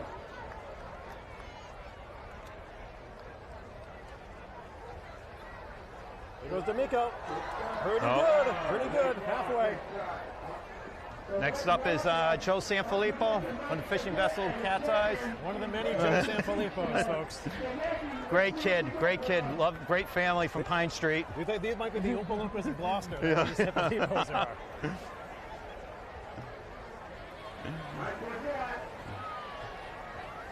Great family, tons of tradition and history here at Fiesta.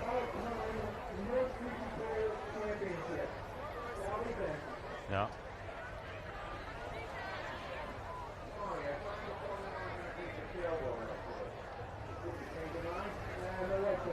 He's pumped. He wants that flag too.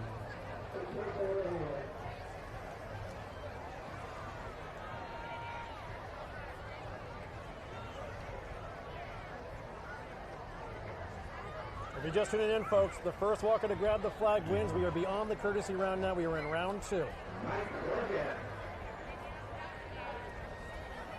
Oh, they're saying no. Hold on. Next. Wrong name. It's Joe Sanfilippo. No. No. Go back. There's the walkers are saying. The walkers can hear the guys announcing the wrong name on the beach. No, wrong again. No, it's right. Oh, they're right. They're good. Yeah, they're good.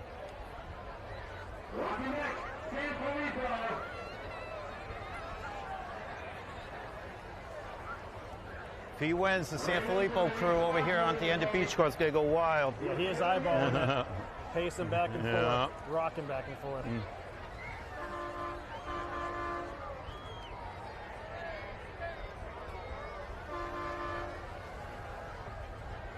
There you go, Joe. Here we go. Come on, Joe. Come on, Joe. Oh, he just slipped. Yeah. Here goes Mike Fidget right now. He's another solid walker. Solid walker. Does a backflip if he falls, if he slips.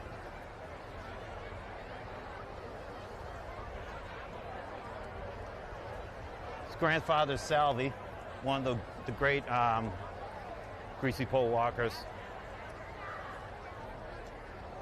Ever. Yeah. They're winning it. There you go. Come on. Oh, there it is. You knew it. Yeah. Into the nest tee flies. Jonathan Moody now.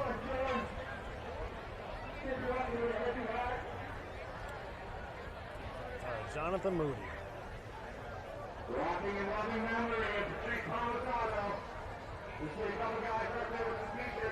That kid, I walked with him for a few years too. Kid's got a lot of heart.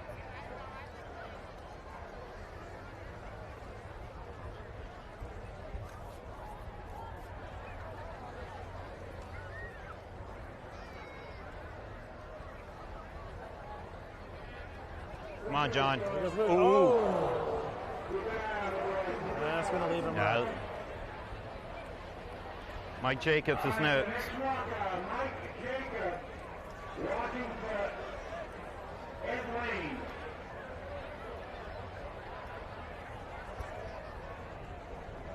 Mike Jacobs.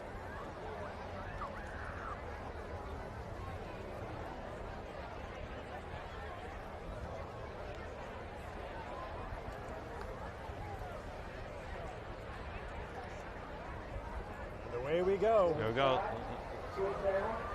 Nope. And the next marker, Tyler White. Tyler White, walking for Dada Pyro. Rodney. And you hear folks' names who are walking in honor of someone else. The tradition's always been, whoa, he stays called it. Whether you're either war fisherman or related to a fisherman or part of that community in one way or another. Leo Di Mercurio. And like Eric said earlier, it's an honor to walk in someone's name. Who do we have here, E? Leo Di Mercurio. Oh, Leo Di Mercurio.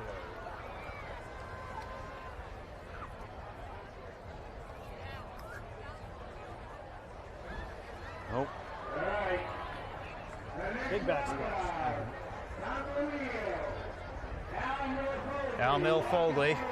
Like Big Al, good guy. Another one that's always smiling every time you see him. Yeah, for real.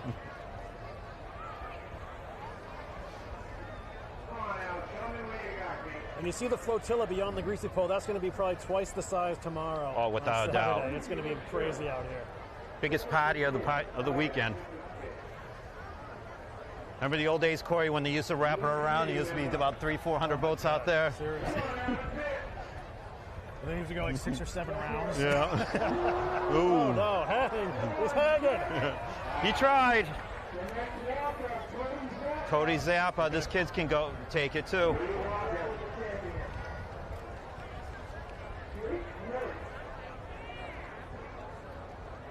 All right, Cody Zappa for the win. Yeah.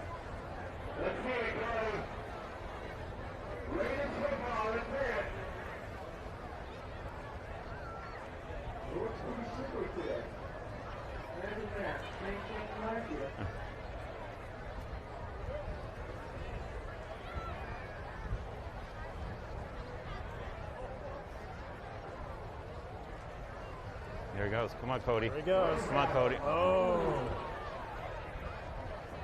Tough one. Yeah. This is my pick, Cam to Coast.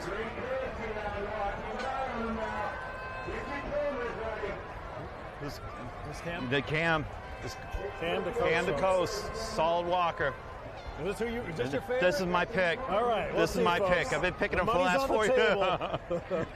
My pick for the last 4 or 5 years. All right. He had a great walk first time around. Yeah, he did.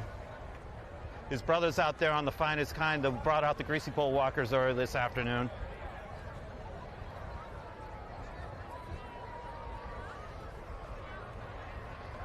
That flotilla will go crazy if he takes it down. Yeah, popular guy. Yeah. Great walker, just hasn't broken through yet. He's hit it 3-4 times. I keep telling him, keep eating those 3-ways 2 weeks before the season starts. And there he goes. Come on, Cam. He's moving. Oh. Next up, Santa Parisi, another solid walker. Right. His brother's Vinny Gubats. Last year he hit the pin.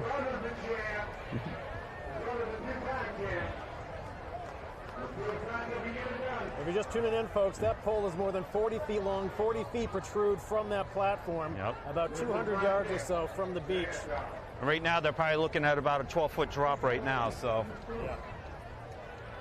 it's 100% biodegradable marine grease.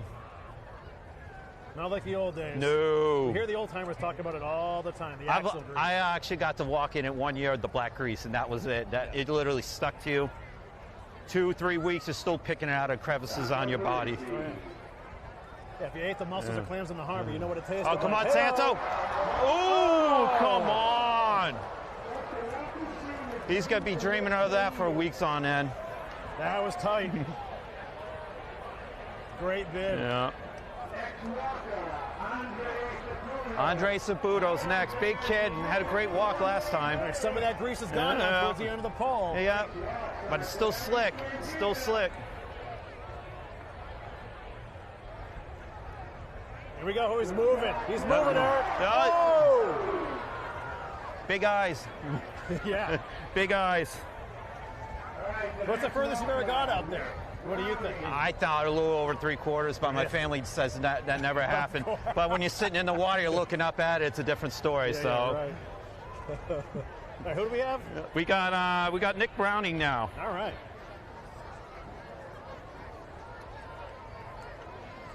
Folks, you're watching the Greasy Pole in Gloucester, Massachusetts for St. Peter's Fiesta. The next walker wins and advances to tomorrow. Our coverage begins at 3:30 p.m. Eastern Time. Come on, Nick. Here's Nick. Yep. In and out. Next, Don DeCastro.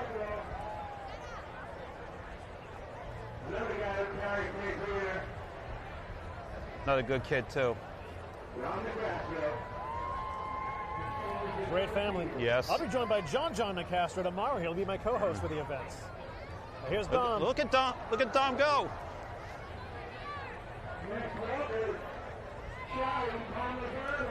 Charlie Palmisano next. How come we never mention the bad guys, the bad kids?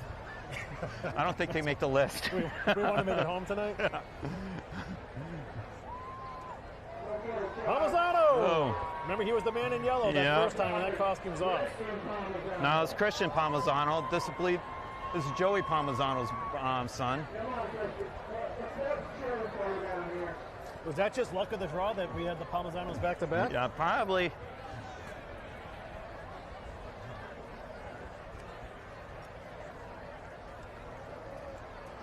Quick exit. Aaron Aiello.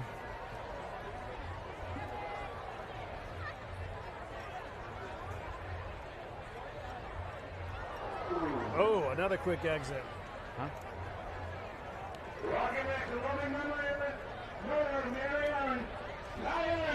Tyler Ingersoll, he had a good walk the last time.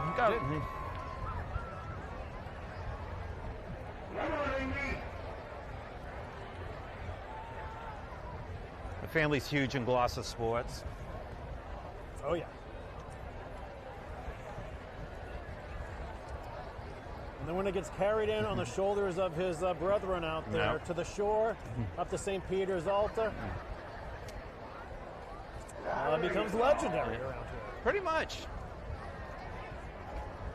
Wow, Tyler. He pretty much drinks. It's a beautiful dive, though. He pretty much drinks free all night long, too. Yeah. They've been drinking for free most of the day. All right, now it's Brett Souza. All right.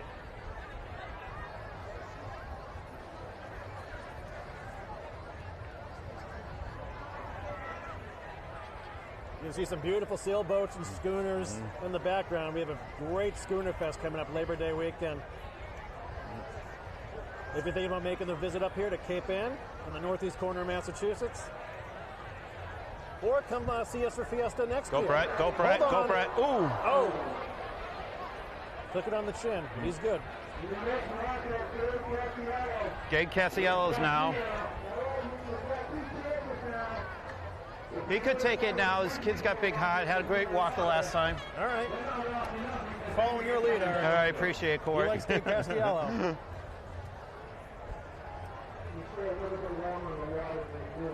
Yeah, it really must be warm today because you got 1, 2, 3, 4, 6, 8, 10, 12 guys sitting in the water right now.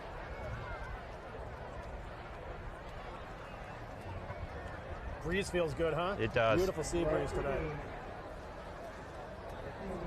We're expecting some spotty weather this week and maybe thunderstorms, but I think we're going to be okay. That sea breeze protects us here on the coastline, oftentimes. Gabe Castiello, over You and can out. see, with that little wind, it's giving that pole a little bit of a bounce, too. Yeah, a little wiggle out. You can tell by the dude waving in the background. Yep. You got Nick Taramina. All right, Nicky Taramini. Yeah. That last walker on the courtesy round, it's an athlete, though.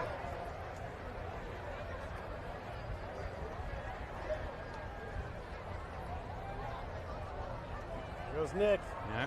Easy does it. Joe Falzerano's next.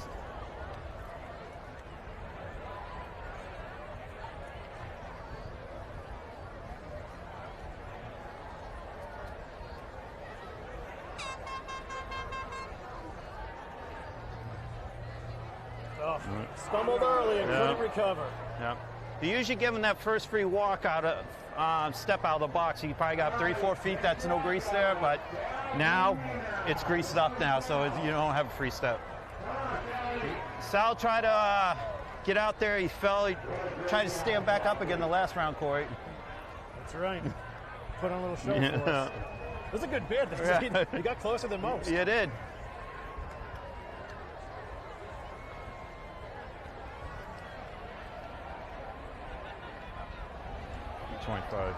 Ooh.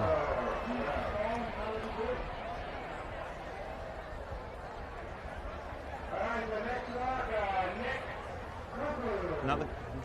What do we do if a Kukuru wins, Eric? I think the Kukurus will go jumping up and down. We haven't had a winner in a long time. No, folks. it's been a while since the Kukurus Nick, went. come on, man. Let's go. Easy kick. Let's do this, Nick. Nick. Oh, so close. Nick. So close. You gotta be kidding me, brother. That's gonna be in his nightmare.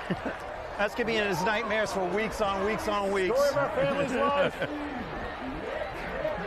He Wow. just missed. Wow. Wow.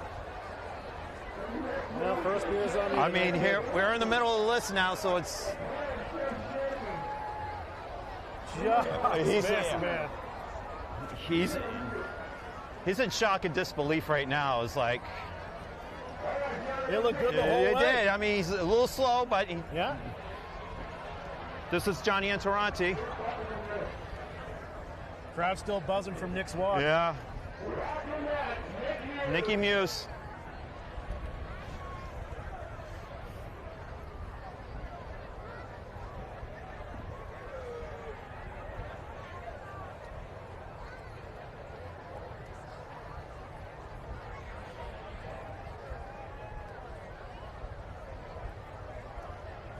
The first to grab the flag wins at this point, folks.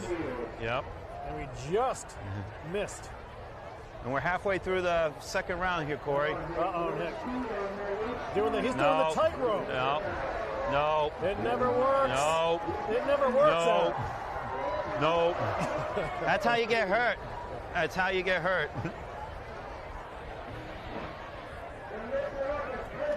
Chris Paul is also part of Over the Bridge, part of that crew. Big local band. Yep. They played on the Alta Wednesday night.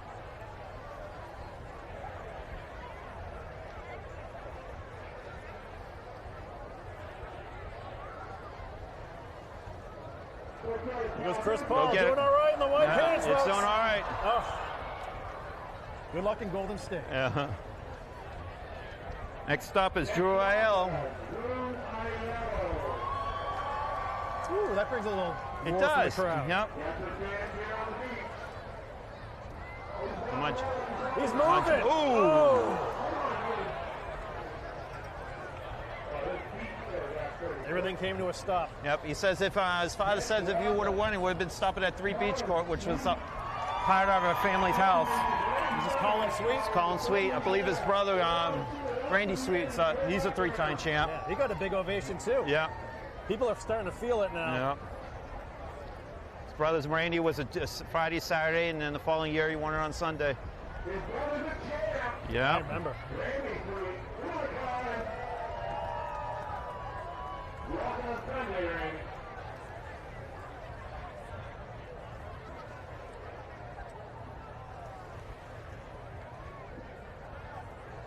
Colin Sweet. He's halfway. Oh.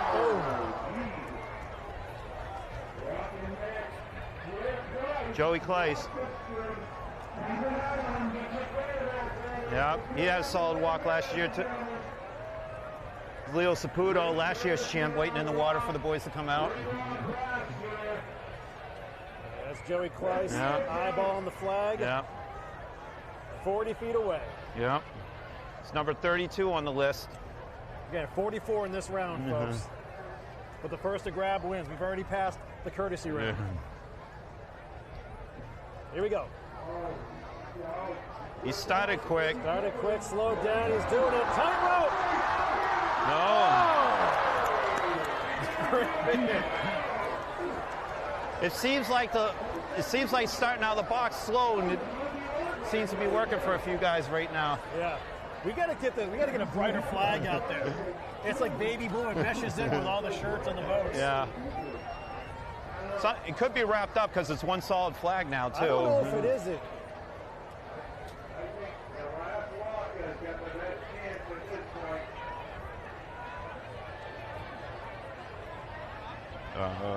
Jonathan Cooney. Is this Cooney? Yeah, Cooney, 33. Doing the windmill effect. John Cooney, co-founder of Bridge Cape Ann, way back when, by the way. Really? Great kid. Jonathan Philpott, number 34. All right, back to the Philpotts, man. Ooh. He went out fast. Yeah. He was ready to run. Yeah. Next up is Julian Castillo. Oh, Paul Mizuraka, my mistake. That's what happens when you leave your glasses at home. We're not even drinking. Well, I did a little bit earlier. Oh, come on.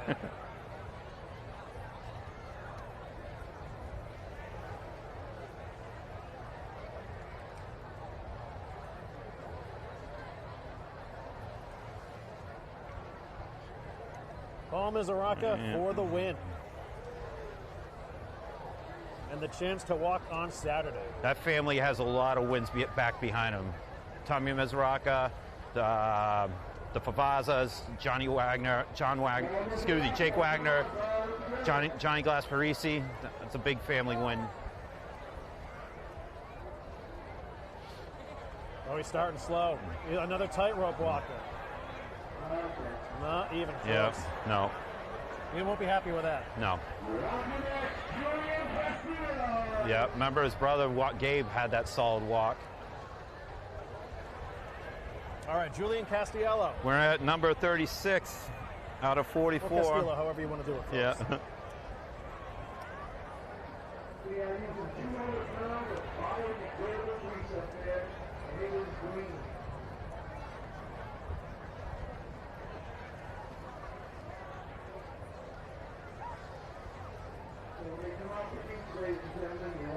Here we go. There we go.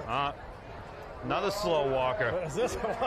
Why is this I've never seen this many do the tightrope. He ain't get no. Oh no. No. Trouble. He wants it. No.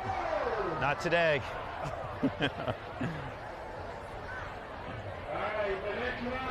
Jake Sugarrock.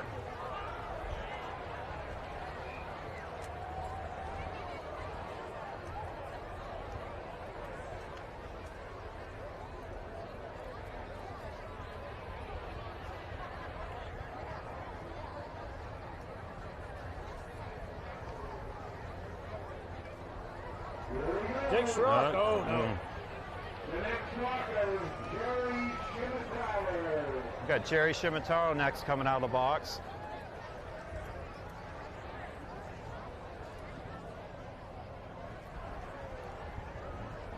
We are in the late stages of round 2, folks. Yeah, we are at walker number 38. Taking his time. Oh. Next up, Dylan Orlando. He had a solid walk last time. Kid was all pumped up, dressed up as Spider-Man. Another one. Yep. Nope. Are the guys on to something today with all these short steps? I don't know. What it is in the middle. It's a little thicker now. As soon as you're going along, I mean, it's a thick sheen right now. We're at Josh Grove at 40. Joshy Gove.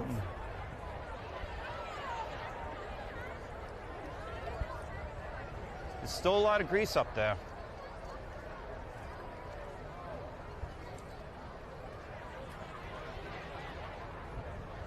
getting ready. He's doing it. He's going. Oh! Toby! Solid walk. Just a couple of feet from grabbing it. Yep. And we've had a couple close calls this round. Yep. It looked like he was getting ready to think about diving or walking through. He didn't know what he wanted to do.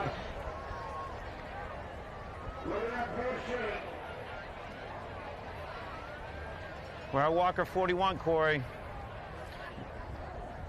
Remember? Terrence Lane? Yeah, Terrence Lane. Remember the last walker last round, Andrew Mikowski? He got all the way out to the end. He did.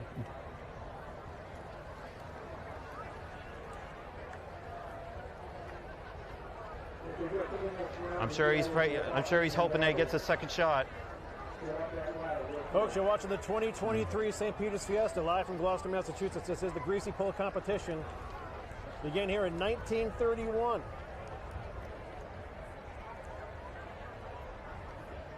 And the first man to grab the flag is your winner. No. Terrence Lane is not going to be that. Not this round, at least. Next up, number 42 is Ben DeCastro.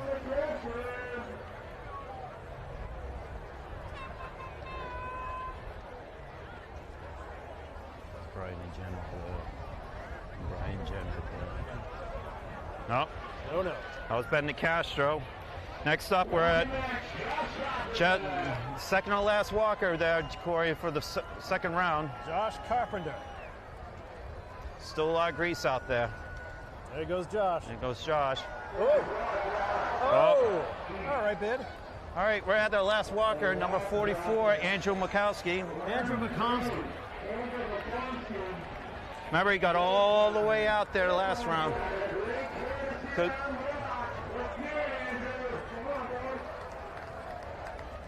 All right, a final look. He had a great bid first time around. Ooh! That's hard fall. That's a rib. That's a rib. Yeah. All right, we're at the top of the third round. First one. All right. That is the end of round 2. We're getting ready for round 3 now.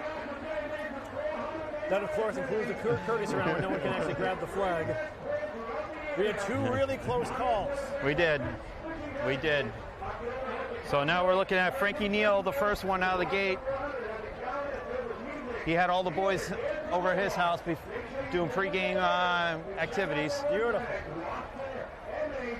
We got to thank all the folks helping us make this possible today. Bridge Cape Band, Streamography, 1623 Studios, Beauport Hotel, The Loft at Pavilion Beach, and live now from Fox.com. Here we go. Go to livenowfromfox.com and check out where you can get Fox's streaming app. Yep. They are showing this competition nationwide, baby. Thanks so much. Frankie Neal, first walker in the third round. It's been a while since it's gone to the third round on a Friday. Round 3, man. I remember we were talking about those 6, 7, 8 round days. Yeah, Oh, boy. especially when it was cold and rainy, too. It's a long day, man.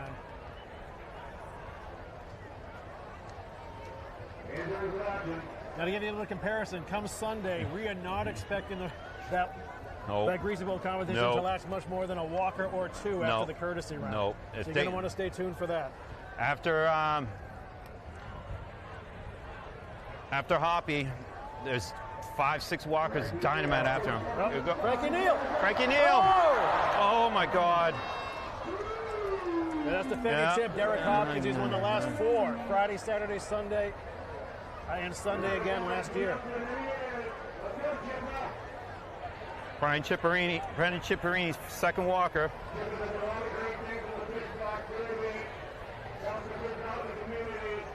Cousin Hoppy doesn't take it down. Mike Sanfilippo's my pick for Sunday. All right.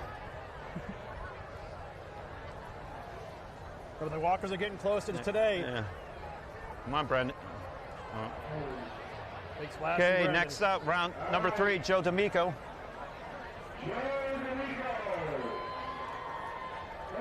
Fan favorite on the beach. I'm rooting for D'Amico.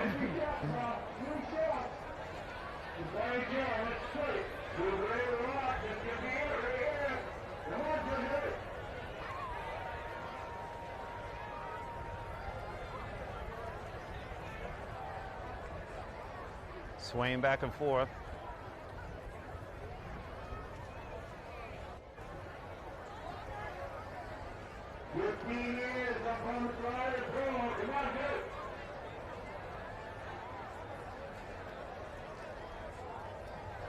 There goes Joe D'Amico. No. Almost halfway. Hey, number 4, we got Joe Sanfilippo. Joe Sands. Yeah. If he wins, it's going to erupt here on Beach Court. The Sanfilippos are all together down there.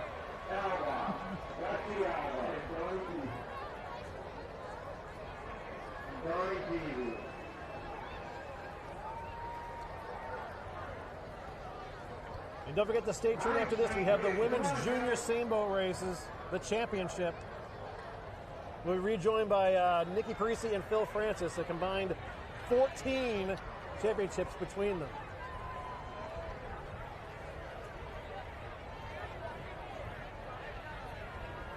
Come on, Joe. And I'm with my buddy and next door neighbor, Eric here. I didn't think we would ever be doing this together, Eric. No, I didn't think so either.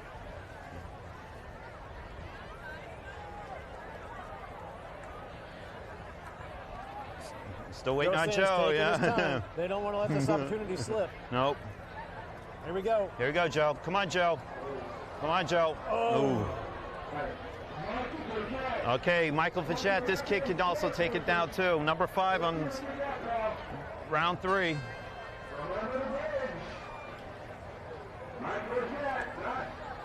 Here's Mike. Taking his time. Come on, Mike. Come on, Mike. Oh!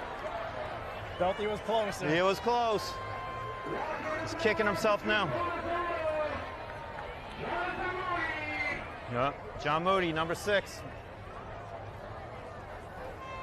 Sure, John.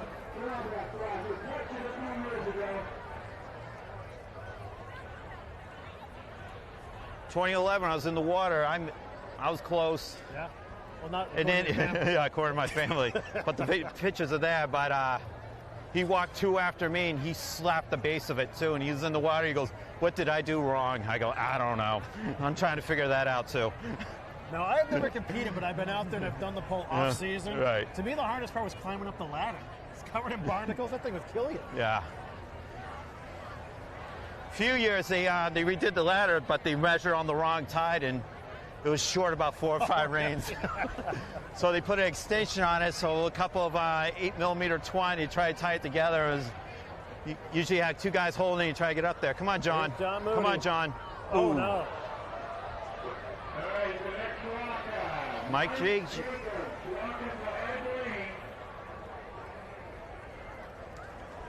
I still can't believe how many people are in the water, Corey. That's a lot. It is a lot. And the water temp's probably, I don't know, 64 degrees? If that. To me, that's still cold. If it has to be above 70 for me to get in the water. Yeah, come back in September. First couple of years I was walking, I was living in Florida, and I came up here and I jumped in the water for the first time. I forgot how cold the water was. Stadie's like, you got to come, when it's all over, you got to swim in. I go, I'm not swimming in. Goes, good, I'll give you a ride, don't touch me. Here we go, Mike Jacobs. Mike Jacobs. Oh! He slapped it! He slapped it! He made it move, kids. He slapped it. He just couldn't grip it. What a difference. He's off. He tilted her a little bit. He's sitting in disbelief there. You can see better. He looks like the flag moved a little bit more towards Stage 4 Park after that hit. Yeah, he just swiped the base of the flag. Almost. Yeah. Now, is this weird? Now, the Coast Guard coming to straighten the flag? No, they just leave it just the way it is. Right. Just the way it. Next way, we got Tyler White, number 8. These guys are getting out there in slow motion, too. That's the part that's amazing. Well, we've had a couple great close calls. None closer than that one, though, for Mikey Jacobs. Yeah. But at least, again, that tailwind that's pushing them forward, that's probably one advantage why they're walking so slow. Here we go. Tyler White. Tyler White. Taking his time. Yeah. Very deliberate. Another back flip. Leo Di Mercurio.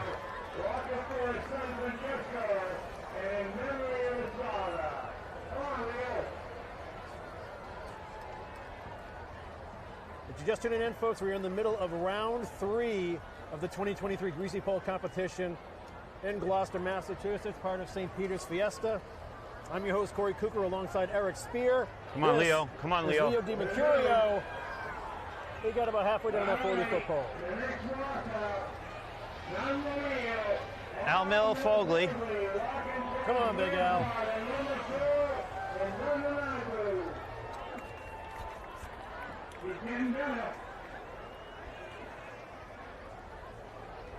Well, Corey, the benefit of this, at least the ground goes on a little bit longer. The swim gets a little bit shorter. This is true.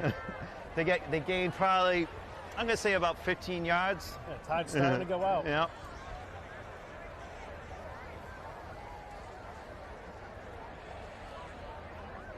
Come on, Al. Al Milifogli. There you go. Come on, Al. Oh, Oh! no. And flop. Okay, these next 3.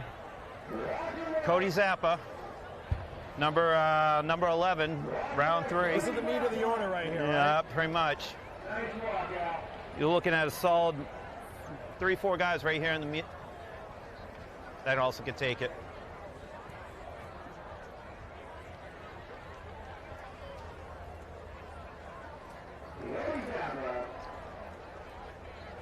His brothers Jake Wood, multi-champ winner, first time Friday, Saturday, Sunday winner in '99.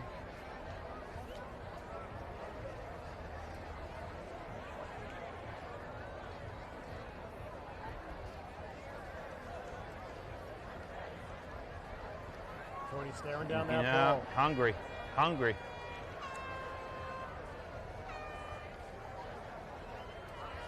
And today's winner walks tomorrow.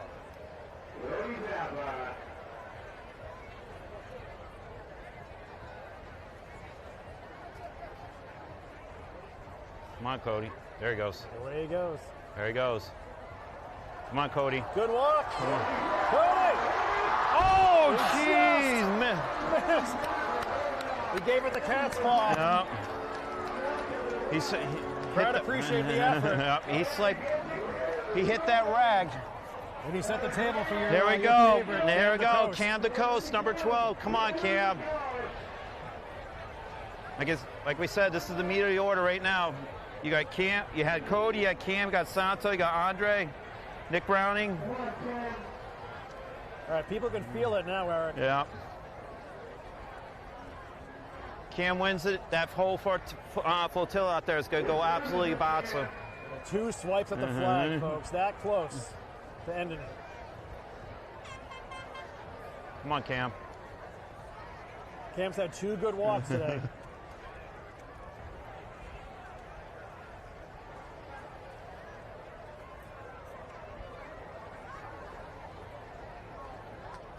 His brother's a 2-time champ.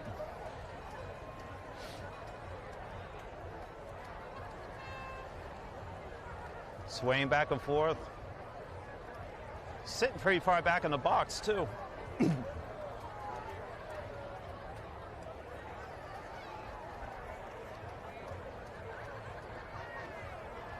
There you go. Cam DeCoste for the win.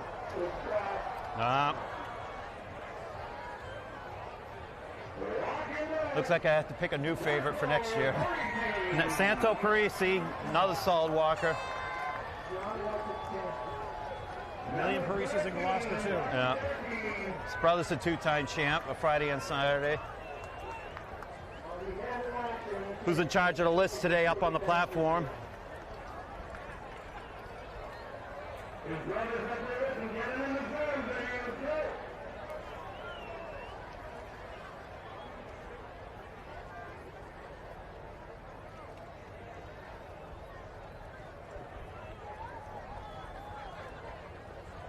We're in the middle of round 3, folks, Yep. of the 2023 Greasy Pole competition from St. Peter's Fiesta in Gloucester, Massachusetts. Let's see if it's lucky 13.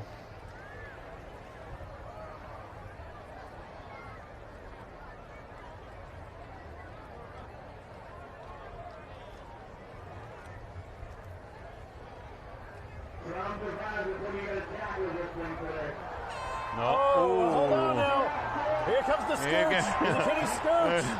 Oh. No. Oh. It counts.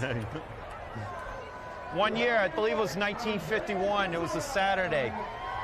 It was blowing 30-mile-per-hour winds with rain and whatnot, and it went 2, 3 rounds, and they said, any way you can get it. Gino Biondo shimmied all the way to the end on his belly.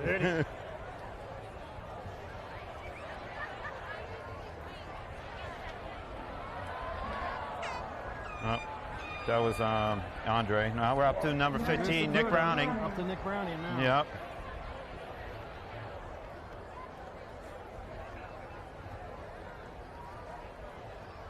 We had 2 super close misses just a little while ago. One was your cousin Nick Kukuru. Yep, actually swiped at the base of the flag. Yep.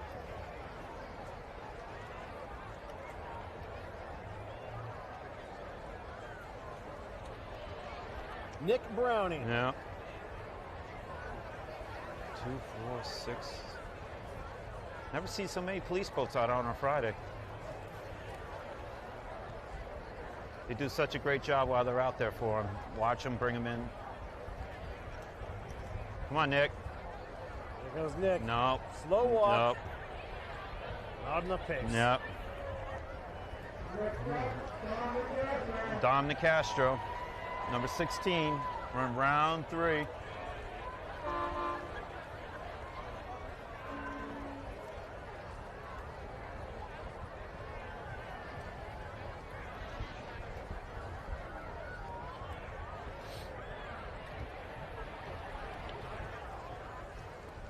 Oh. Quick exit for Dom. Yep. Here we go, the Balmazados. We got 1 and 2.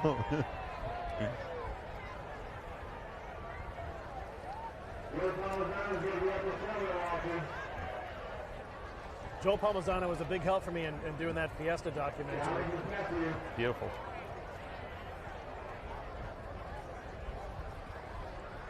It's also helped out the Greasy Pole Shrine with some pictures and names that would on the list that we also missed out too. Charlie, number 17. Charlie! Yep.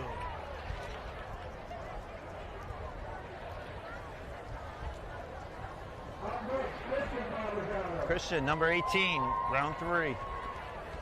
Look at the draw to get back. We've had back-to-back Palmizanos. I know. I don't think the Ayala's weren't back-to-back. No, Ayala's been shuffled. No.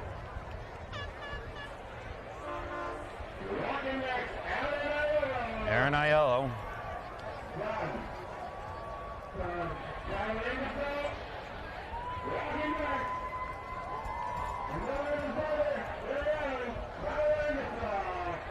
Huh. Tyler's next. Aaron must have went in. So that happens, folks, every now and then. You'll get a walker who'll bow out mid-competition. Multiple things. Got hurt, cramps, rib, tooth, back, eardrum, which I suffered from. So this is Tyler? Yep. Wow, he came out quick. Big drop. Yeah. It's getting there. Brett Souza, number 21. So as far as we know, we're down to 43 competitors. We're smack in the middle of round 3. And the first to grab the flag wins and walks tomorrow. Which we've seen three slaps. Yeah. Now our coverage starts at 3:30 Eastern time. The poll starts sometime around 4:45.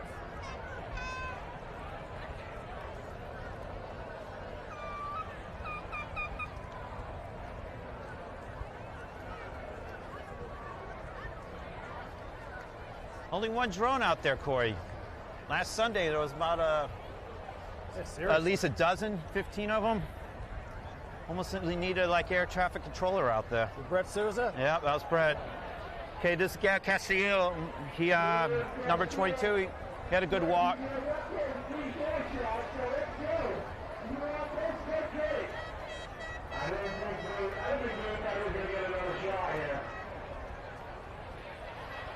People on the beach think this might be a game's chance. Yeah.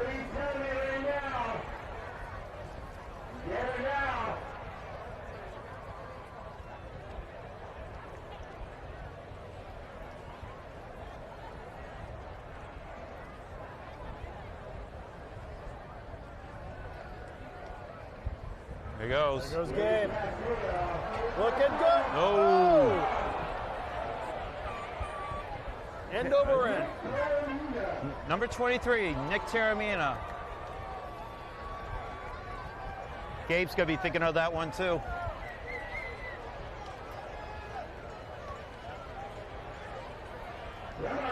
Here's some shots for Nicky on the beach. Yeah.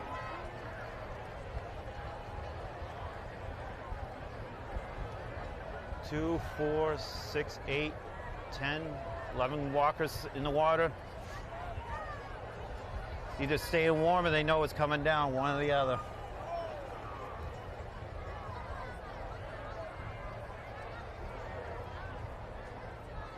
But this wind, last thing you want to do is get that chill in you, and that's it. You don't get it out of you. Teeth chattering, all huddled together. Yeah.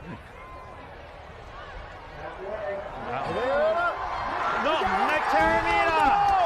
Oh, he missed it! He missed it! He missed it! It's hanging down. It's hanging. We've seen it before, folks. Some people think that he grabbed it. But no. Now we Nope. The Coast Guard's We've seen this many times. The flag. Yep. Look at it dangle. Derek Hopkins' father, Ricky Hopkins, 1998, same thing. And then he went back the next One round. got it. And got it. Stevie Militello also did the same thing, snatched the rag, turned it back around. Unbelievable. Nicky Taormina. Got his mitts on it and just couldn't break it free from the And pole. I bet you if the tide was up another 3-4 feet, he could probably snatch it out. Unbelievable. Wow. This is the fourth smack we've seen, and this is the worst one yet. Oh, it's heartbreaking. So now we're going to get a Coast Guard boat out here to help turn get it back the flag around. upright.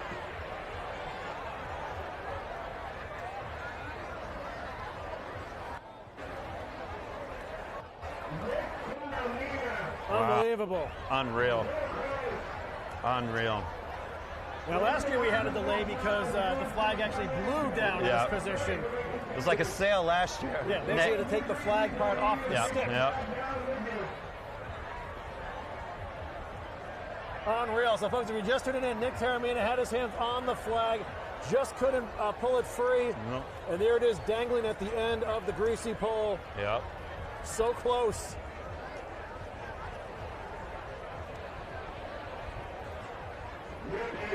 So now they just get some of the kayakers and swimmers out of the way. Yep. And reset the pole. We are halfway through the middle of round 3 of Fiesta Friday. Man, the drama, Eric. Now, Nick was number 23. That's basically the high. We're really, literally in the middle of the list. Oh, yeah, you see they're flashing the blues now. Yep, Habermasser looks like they're going in first. Oh, no, they're bringing in the green, the big green boat. Yeah. Remember this last year? They go power drills and screws and everything to try to get it in. And it's held in with 3 12-inch nails. Is it really? Yeah. Geez, so that's not easy to pry away. No. You got to really. You literally have to walk through it and snap it. Oh, look at those bow thrusters work.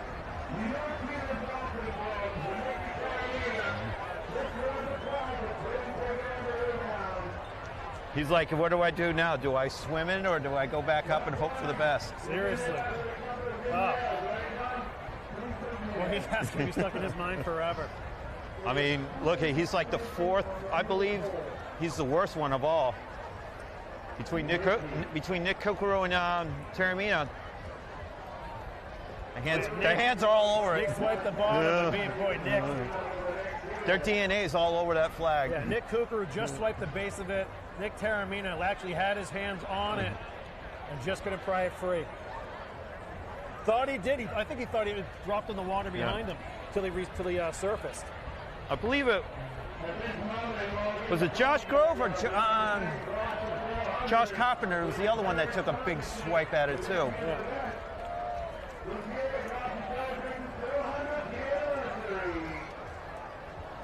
And there you have it, folks. The coasties at work on getting the flag upright.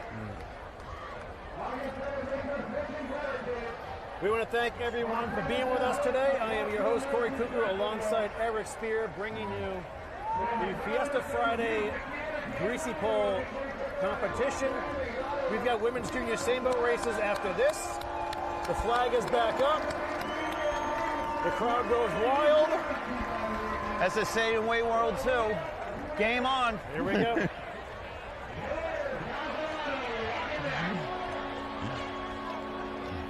Yeah, the coastal boat just sidestepping away. Yep.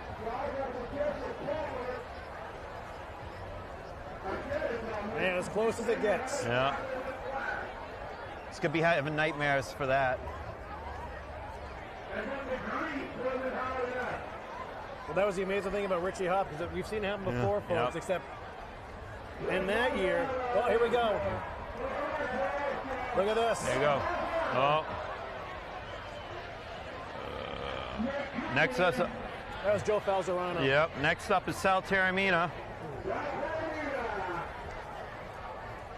He's been getting out a little over halfway out there. And next up is Nikki Kukuru, another one who slapped it the last round. But right now we got Sal.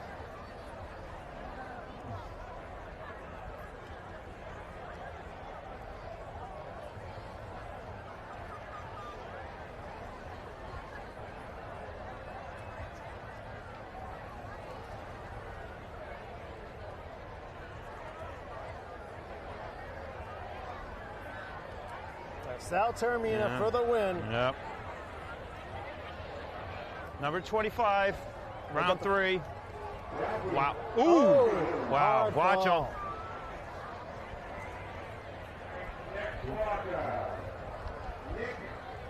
Nick Kukuru is up now. He just swiped the flag in his last walk. Literally had his hand at the base of the flag, gave it a swipe. We thought he was gonna grab it. Just missed. Gets a little redemption here. One more shot. Yeah. Here we go. A little slow. That's how he walked the last. No, not this time. Same style. Yep. We're at Johnny Antaranti, number 27.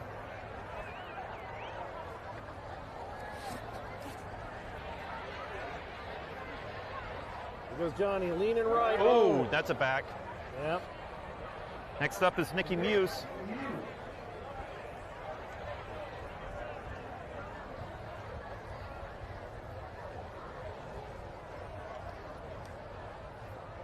I can think of the last time the pole went on this long. It's been a while since it's been a round 3 on Friday. We had late second round wins, but not a third one in a while. All right, Nick Muse lining things up.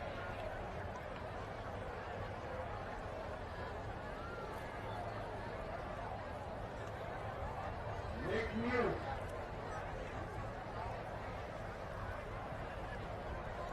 Big family here in Gloucester.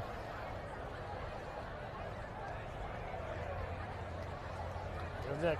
Yep. Leo tightrope again. Yeah. Oh, look at he's doing the windmill. Yeah. Chris Paul had a solid walk last round. Got about 2/3 out. Yeah. Part of the Oompa Loompas. And then the tide's going out a little more beach for people to congregate. Yeah. That was the only good thing when you start swimming in after a long swim like that. You start see if you can start touching bottom. Oh, really? Yeah. After 50, 60 yards, you're like, okay, am I touching yet? Am I touching yet? Am I touching yet? It's a long swim back to shore. Here we go. Come on, Chris.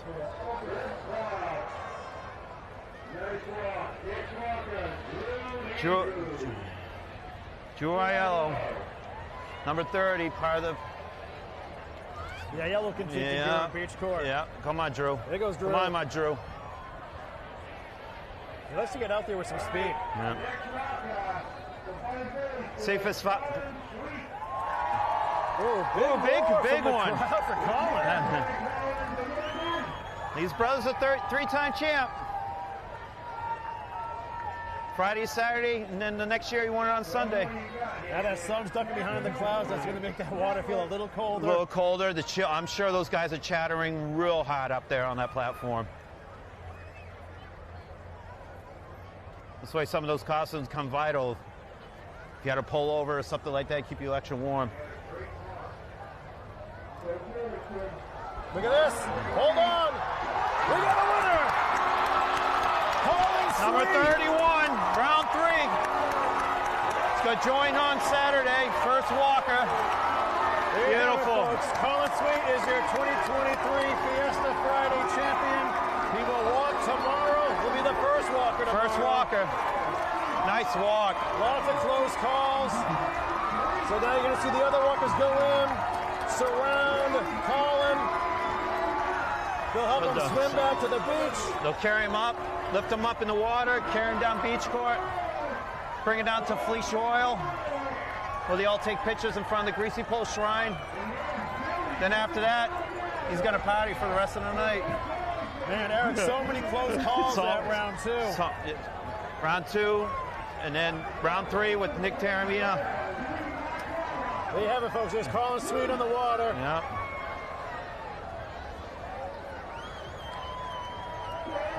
All his buddies are right there with them. All the other walkers dropping off the pole platform now. Yep. Making their way back into the Pavilion Beach. Yep. Years ago, you were being able to walk off the end of the pole, but nobody's watching you or whatnot when you fall off. So. And he's going to be greeted by a mob scene on the beach. And in the meantime, we've got the women's junior Seine crews getting ready for their race. So Eric, that was 31 walkers into round 3? Yeah, I believe he was, it was 31. 31. Great stuff. It's going to be the partying of the Red Sea down on the beach when these guys come off the... Yeah, well, we're going to get a shot of that. Yeah.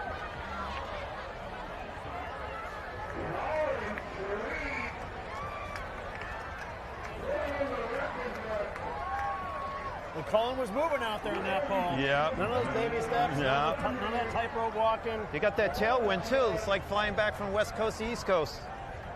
Push them along. So tomorrow, folks, there should be a few less competitors. And I'd be hard-pressed to think that we're going to make round 3 tomorrow. You never know. I believe it's 45, 46 for tomorrow.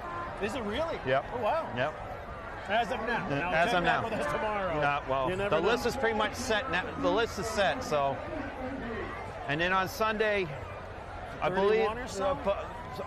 something like that. I believe it's 14 champs walking on Sunday. Rest of proteges. My God. There's your Fiesta Friday winner, Colin Sweet. Yeah. Swimming in with the flag amongst the other Greasy Pole contestants. Yep. He'll be walking first tomorrow. I'm sure his brother's right there at the beach is going to greet him. His father, his mother.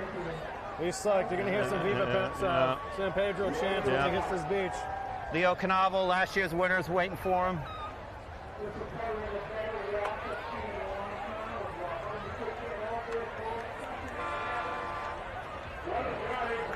Great stuff. Earlier today, Rogue outlasted Backlash to end Backlash's chance at a three-peat in the women's senior Seine races. There he comes. We're going to have the juniors coming up shortly after this, once Colin hits the beach.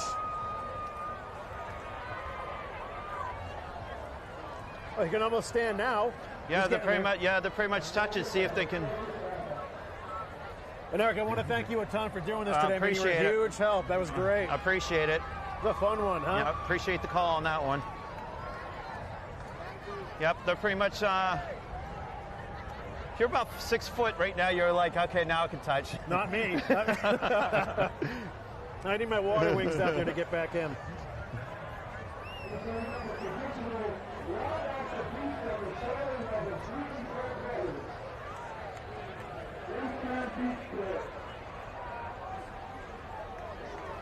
You just got the sun behind some clouds here, but that should be poking out sooner than later. But They right get ready to now, pull. everything's coming up sunshine and roses to Yep. Colin Sweet. Yep. Get ready to hoist them up. It's going to be a long night for Colin. Yep. And there he is, folks. There he goes. Congratulations, Colin.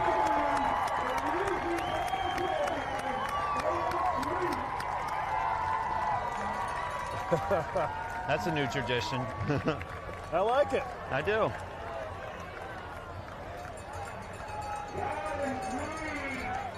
Doing the Yeah, I need Magisama those Duty horses to Moody's help before carry he him comes back. out.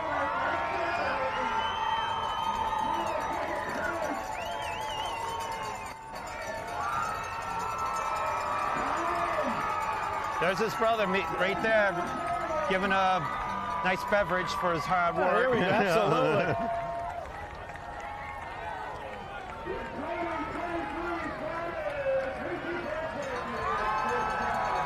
There you have it, folks. Colin Sweet, your 2023 Fiesta Friday Greasy Pole champion.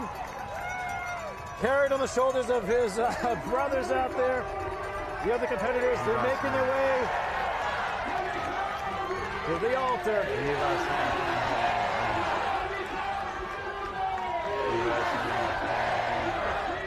Viva! Viva! Viva! Awesome stuff. All right, man.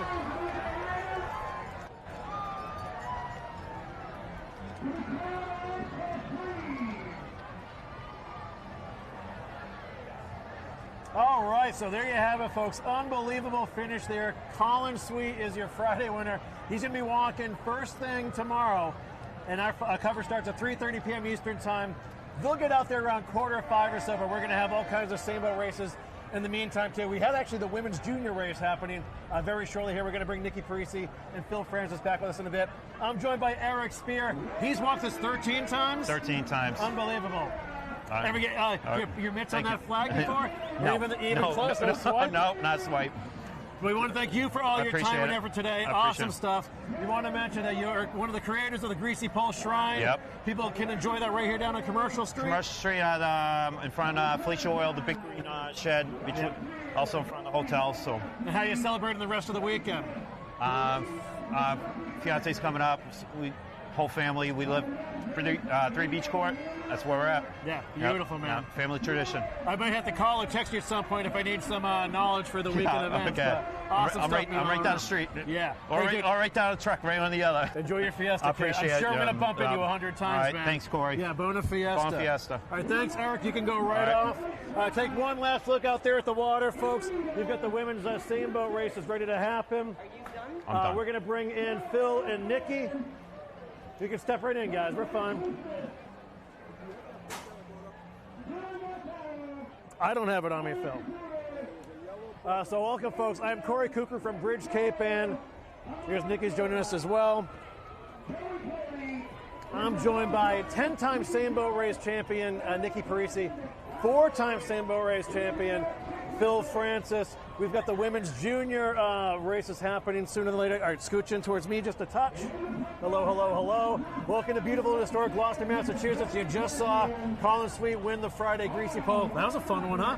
Took a little while, but we got there. While. Too long. Those Yeah. poor girls are probably dying by now. Do you think so? Oh, yeah. Yeah. Yeah, if there was any grease on the pole, we might be here tomorrow. Yeah, just idling. That took a while, but All right, with the we had a grease. couple of close calls, you know. We got a few swings. I thought Nikki Cooper was going to bring one home for the family, but wasn't meant to be. So, all right. So welcome back. Thanks for being with us again. Okay, Nikki, can you set us up with who these crews are now and how we got to this point in today's competition? The finals for the women's juniors, right? You have the list? I had a book. Where's that book that I had up here? Where's Phil's book, folks? Where's Phil's book? I don't know all their names. Did you leave campus, Phil? Oh, you got it? Yeah, grab that up for Phil. Thank you. Yeah, you can read it, So Nick. we got the Nina, the Santa Maria, and the Pinta side by side out here. The sun's poking back out now. Lady Luke's all and The wind is shifting slightly. Do we know what boat they're in? champs. No, I never found out, but I'd probably tell you from right here. Yeah, we can tell. The All right, champs so are all or Rachel's nothing. in. What's that? The Pinta.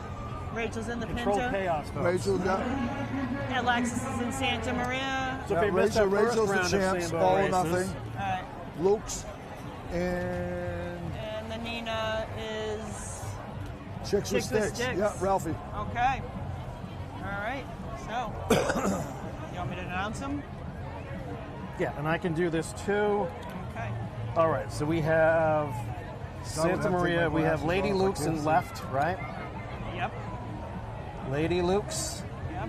and the Santa Yep. Maria. The champs are on the Red. blue flag, In the middle is the and the Lady Chicks with Luke's. Sticks. Oh, yep. Lady Luke's white flag. Yep. Chicks with sticks in the Lady middle. Luke's are the red flag, Santa Maria. Yep. Chicks with Sticks are the Nina with the white flag. Yep. All or Nothing Pinta with the blue flag. Yep.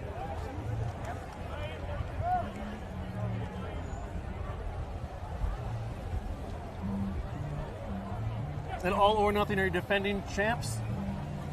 All or Nothing are defending champs. Rachel Cecilio is their coxswain, and she just raced in the women's race and got second. She is the head of Backlash. Yeah, if you just missed that earlier, Rogue defeated Backlash in a great race and a strong showing from Cape Ann Power Yeah. as well. Awesome stuff. It was a good race. Yeah. They all had a good time. See Alexis Novello out there. There's Alexis. From Santa Maria. Yeah. Alexis and Timmy. And who do we have coxswain over there? Who? That Alexa Smith. Ashley Smith. Ashley Smith. yeah. Ashley Smith and Timmy. Yeah, and Ralphie Martin. Ralphie, and that's Alex Rodolosi. and Okay. Rachel. Yep. Kind of new to the scuttling. Alex? Isn't he? A couple of years. He's a second. He might be a second or third year. He's a roller. He's I know he's a good kid too. Oh, great kid. He lives next door to me. He's a great kid. It's cooled off a little in the last hour or so. Oh, yeah. It looks like the water got a little rougher too. Yeah, and the wind picked up a bit. Lady Luke's might have the red flag. Well, I sent it. We have the list someplace. Well, when they line up, we'll figure we'll it find out. right now. I feel so bad. They sat out there for an hour just waiting. I know. Before they would Yeah, use, so what are you doing? How do you stay loose? right? Before they would do the courtesy round and then let the girls go off. But I don't know why they didn't do it this year. Got a good crowd on the beach so far. Yeah. It's good. People are realizing they need to stay. They need to support these kids too. I mean, this is our future. What was there? 150 kids Yeah, rowing something this like year. that, I yeah. think that's awesome. That's phenomenal. Oh yeah. I think tomorrow a little shout out to everybody. Cindy Perry, she was one of the ones that was Yep. involved with the high school kids in there. Cindy, Mike Harmon. Mike Harmon, Cindy, Mike Harmon, Jerry Shimataro, Rachel. Rachel. Rachel does a great job. She really does. Well, let's quickly go over the rules of the same boat races and how this works. You see the three crews here. They're going to line up here at Pavilion Beach. They're going to row out from 1/2 mile towards a red, white, and blue flag and buoy. You'll be able to see that out there shortly. They're going to make the turn, head back to the beach. First to hit the beach is your winner. And this is for all the marbles, folks. All the marbles. Yep. Bragging rights for a year. And so what's happening now, Nikki, like we said earlier, it's not so much posturing, but we just got to get them in position right now. Trying to get them in position, trying to get everybody ready to go. It just takes a while. Yeah, Nadia, we have a pretty stiff breeze actually coming in from the southwest right now. And like they want to know that all of their equipment is perfect. They want to know that their oars are in nice and tight, their footboards are right. They need like perfection.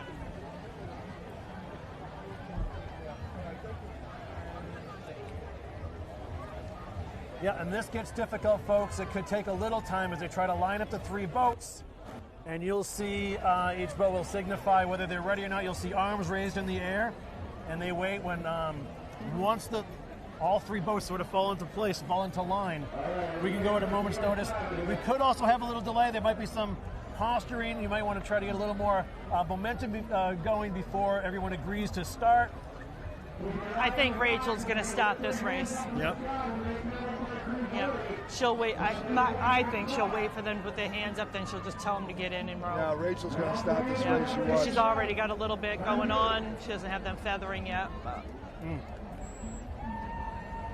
Now the Lady Lukes and Chicks with Six, they seem awfully close to one another to start. They might want to move over a tiny bit. Timmy's trying to do that right now.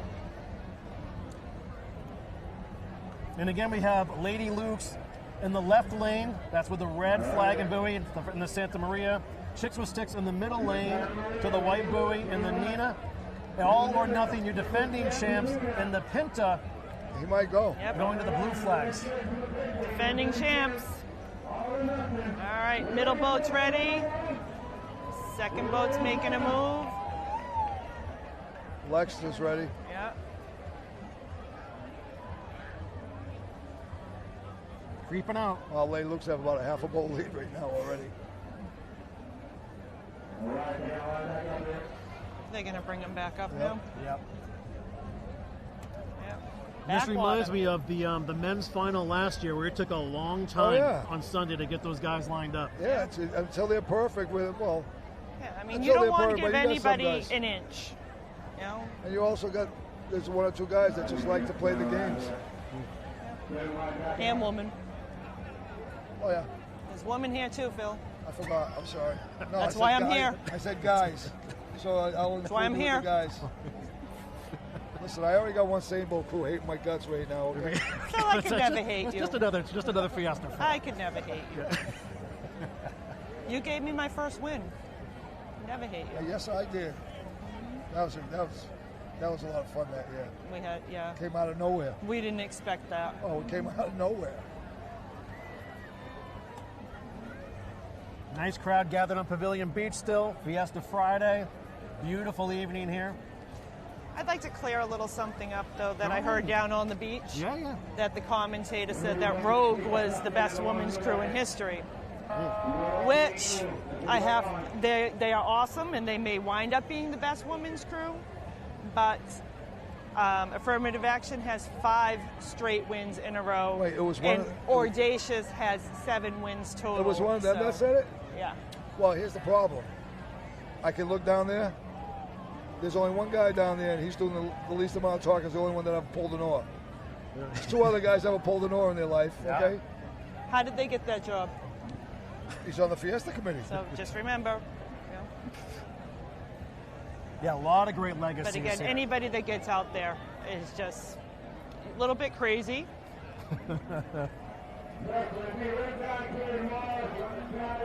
All right, we're going to try this again. And Nikki, what are folks looking for? They want to make sure that nobody has even an inch ahead of them. That they want to get their boat. Ready, yep, she's ready. they're feathering. Go. Here we go. And go. There we go. Beautiful start. So all or nothing, the defending champs in the right lane off to a nice start. Yep. Lady Luke's as well in the left. Nice start for Lady Luke's there. Looking smooth. Yeah. I love seeing Lady Luke's pull on. Timmy Oaks is steerer. He's got 3 of his daughters in the boat with him. Yeah. So And it's his kind daughters of are great kids. They drive him bananas. Well, he has like 20 daughters, doesn't he? He's got 4. Yeah. One of them's in Europe right now, so she's all right, yeah. Because he could almost have his own crew. What do you think about the start? It was a good fair start. start. It was a good start. The champs had the better of the start, but... Yeah, but the lady Luke's had a though, decent they have start, nice too. start. They got a nice stroke. The crew in the middle is the newest crew out of all of them. And they're much younger. Yes. Like Rachel's crew, the champs there, they've been together for quite a while. You know, and what's hard about that too is you can have girls that are 13 years old up to girls that are 20 years old in the junior division. Yeah. So that's tough. That has to be addressed. Same thing with the boys. You got kids in the 7th grade rowing against kids that are 20 years old. I mean, there's a huge difference at Right. that age I think in it's strength something- and power and confidence. Something that has to be addressed. Yeah, I don't think 19 and 20-year-olds are ready to be in the big. We're rowing seniors when we're 16 and 17. It's a different mindset. True.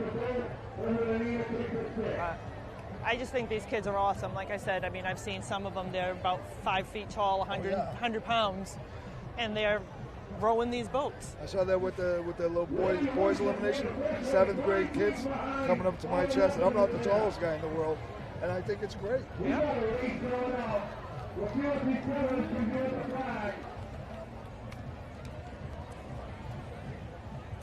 It really did cool down.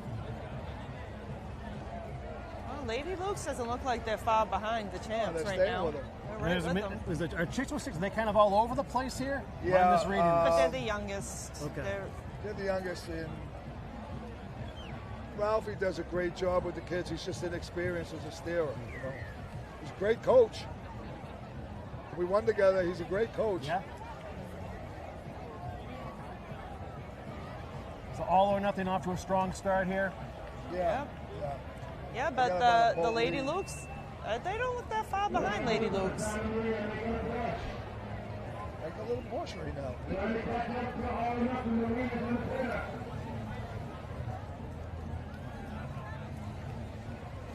Like I said, they're going a half mile out right now. You can probably see the red, white, and blue flags out there on buoys. They make a turn around that. That's a critical part of the race, obviously, and head straight back towards us to Pavilion Beach. All they got to see when it gets when they're this age, just maintain your stroke. Yeah. All you have to do is don't fall apart. Just maintain your stroke. You can make a catch. It looks like they're pulling ahead, doesn't it? I mean, it's so hard to tell from here. They're getting their info from the judges' boat too, so they're right even with them. I think right now. Looks look good. I mean, all three crews look great. Even the chicks with sticks. They're all keeping their stroke. That's the key. They're all in there. They're all doing it.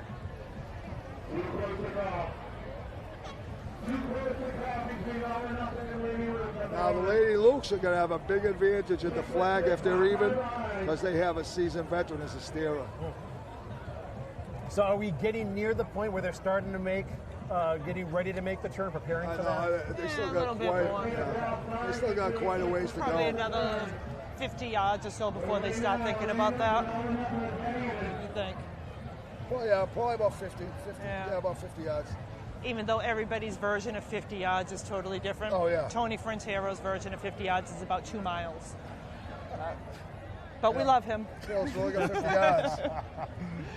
50 yards to the flag. That was 50 yards ago. Yeah. Sun's trying to fight through now.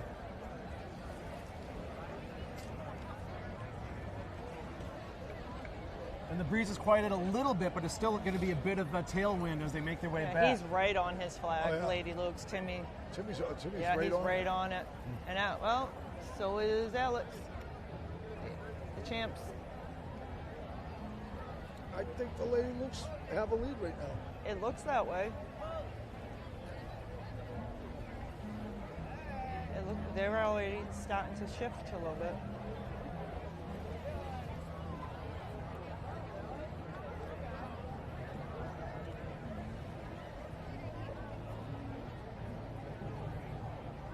Timmy's going a little wider than him too.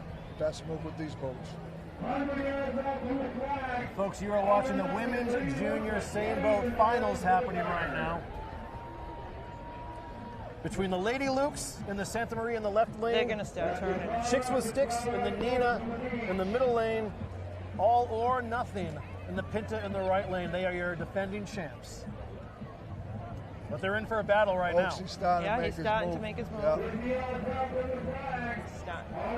He's going in. He's going in. They're both going in right now. Oh, he's wide. There we go. Wow. They're both turning at the same time. Timmy's going to come out of it first if they have a good turn. If those girls do their job. Timmy just nailed it. Yep. All right, girls, do what you're supposed to do. Come on, Oaksie. Oaks is coming out first. Lady Luke's got the lead. Nice. Now just maintain the stroke. Yeah, Chicks with Sticks making their turn.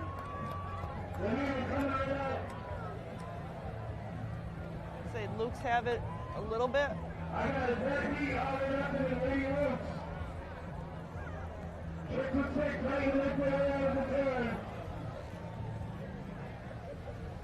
All right, just under half a mile left before they hit the beach. We found out who this year's winner is. Lady Luke's looking strong. But we're not going to underestimate last year's champs either, because they're right with them. Yep. Looks like Alex Rodriguez here out of the turn. Oliver Nothing take a huge lead there. Lady Roots not out of the Giuseppe. What? I think the Lady Luke's the leader. Lady Yeah, Luke's they're is telling us leading. on the They're beach that leading. all or nothing They're is leading. the size of a lead. We don't see it. Okay. Yeah, they had the lead the whole time. Bring it our home, game up girls. here. Don't listen to the commentators down there. Yeah, They don't know what they're talking about. We get an eagle's eye view up here.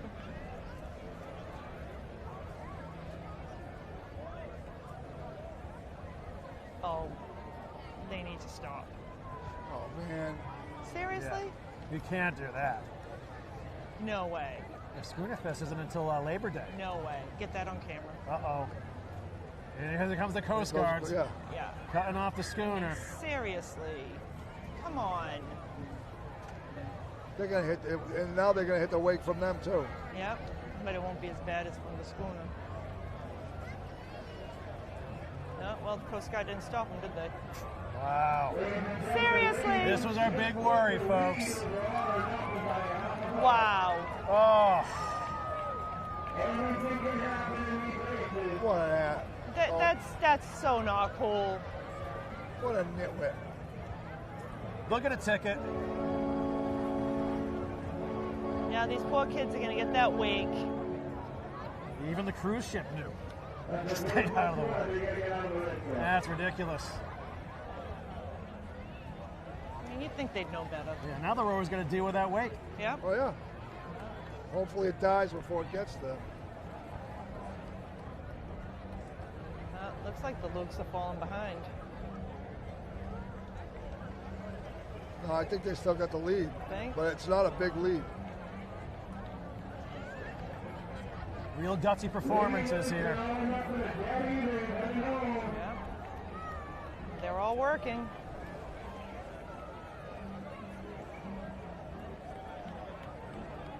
Three strokes looking nice. We got anybody on the beach to judge this one. Yeah. I mean, it looks like one oar going in and out with both of those crews. That's what you want to see. You don't want to see feathering and octopuses.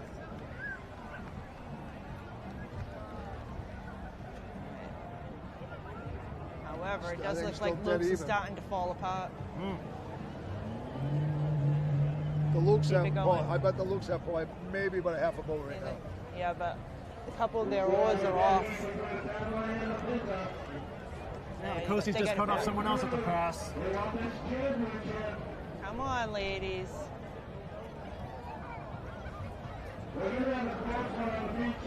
This is gonna be a good one. Oh, yeah. It's gonna be a good one. I mean, last year's champs, or are they gonna be new champ?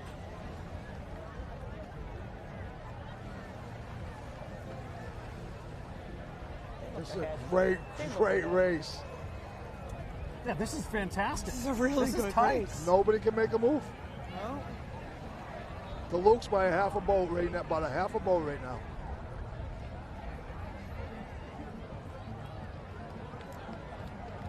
Nice crowd gathered at the beach waiting for the three crews to come in.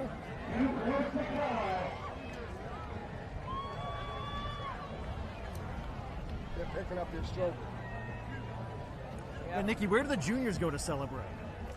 We know where the seniors go. Sometimes We we used to go to the sneak club. them into the club. Oh! We walk them around and then we have to bring them outside. Let them get a soda. But the poor things, they have to go row the boats back now to the dock I didn't even think after. about that, yeah. Yeah. So they don't get to celebrate too much. However, one year, my junior girls, when they won, somebody gave them some alcoholic beverages. Uh-oh. And we had one girl puking off the side of the boat as we were rowing back in. See, that's a nice Fiesta story. But that's fun. I have pictures. I hope they have a judge down there. Oh, come on. Wow. Look at this. The Lady Lukes in All or All right, Nothing. just straighten out. Don't waste any energy going to the side. Holy cow. Lady Luke's. Lady Luke's. Wow. All or nothing coming now. They're damn. Oh, don't fall apart. Don't Yeah, fall apart. look, Don't fall the apart. Lady Lukes are getting a little Stay antsy. together. Stay together. Come Lady on. Luke's just pulled ahead. Everything. Put everything into it. Let's go, ladies. Oh, wow. This is a great race. Right down to the wire. Look at them. I mean, they have a beautiful stroke. Oh, this is The gonna be champs tough. have a really nice stroke, but Lady Luke's, come on, dig deep. Wow. Again, Lady here comes Lukes. the audience. Here it Lady comes. Luke's. Here it comes. Is he gonna? Oh, Lady it's gonna be a Luke's. photo finish. All or Nothing in the Lady Pinta. Luke's. Wow. Wow. Who hits the beach Lady first? Luke's. Yes. Yes. Yes. Lady Oh, Luke's. Lady Lukes.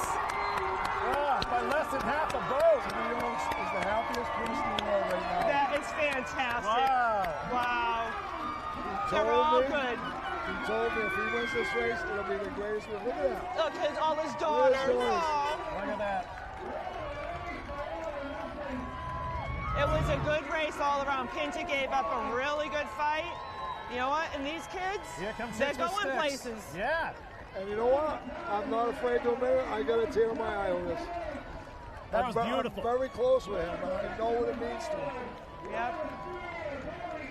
Look at those girls celebrate. That's And hats off fantastic. to Chicks with Sticks as well as they're coasting in.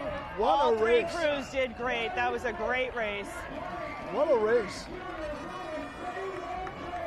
Yeah. This is our future. Where's all the former Mama Luke's, Steve Asaro? They got to be around somewhere. Yeah. Oh, tell them about the name. What, the Mama Luke's? Well, why they're the Lady They're Lukes. the Lady Luke's. Because Timmy was with the Mama Luke's for years. Yeah. And the Mama Luke's, they never won, but they were there every year, fed everybody, have fun with it. And that's what it was all about. Still what it's all about. But those guys, they were the best. They showed up every Tuesday night. One year they had, what was it, turkey legs. Then the next year they would have something else. Every year they fed everybody. That's great. So now you see the crew of All or Nothing What a making their way great over race. to the Lady Lukes. So all or nothing, our new champs, Alex Rodolosi. No, Lady Lukes. Oh, the new sorry. champs. Oh my God. I'm fired now, aren't I? Lady Lukes, Tim Oakes, Alexis Novello, Lila Spear, Ella Tucker, Bailey Dombrowski, Mia Wheeler, Sage Smith, Maddie Oakes, Delaney Oakes, Riley Smith, Kelsey Francis, and Goober Oakes. Hey, Goober. Yeah, he Goober told me. Oaks. He said, it doesn't matter. You announce her as Goober. That's all right. They did it. Great It's a stuff. new champ in town. Wow, good for them. That's awesome. Yep. All right, fantastic. What a race. That was a really That good race. was a great They had race. a beautiful stroke, That might end up being the race of the weekend. From start to finish, those Yeah. they were neck and neck. and they had nice strokes, nice long strokes. Well, hopefully we see those crews for a long time to come. I think you will. Well, just like Rachel, last year's champs, they they'd been together since juniors, and they did so they've probably been together about 20 years, starting as little kids and then going into the women's I league. hope somebody got a picture of him and his girls. I'm sure somebody did. Well, that's one thing. There won't be a lack of great photographs. There are cameramen, Oh. drones, That, GoPros, everything's out there. Him and his girls, and everybody, people knows Timmy knows the history, what happened, and everything like that. We won't talk. That's a front page picture right Yeah. there. Him and his girls hugging him is a front page picture. Beautiful stuff. Dad of the year and Scuttler of the year, huh? He's the dad of the decade. Yeah. Yeah. And Nikki, I want to thank you for all your time and expertise you. today. That was a real pleasure. It was fun. It was fun. Learned a lot. That was great. Awesome. So there you have it, folks. The Lady Lukes and the Santa Maria, this year's women's junior Sambo champions. Awesome, Viva. awesome, awesome.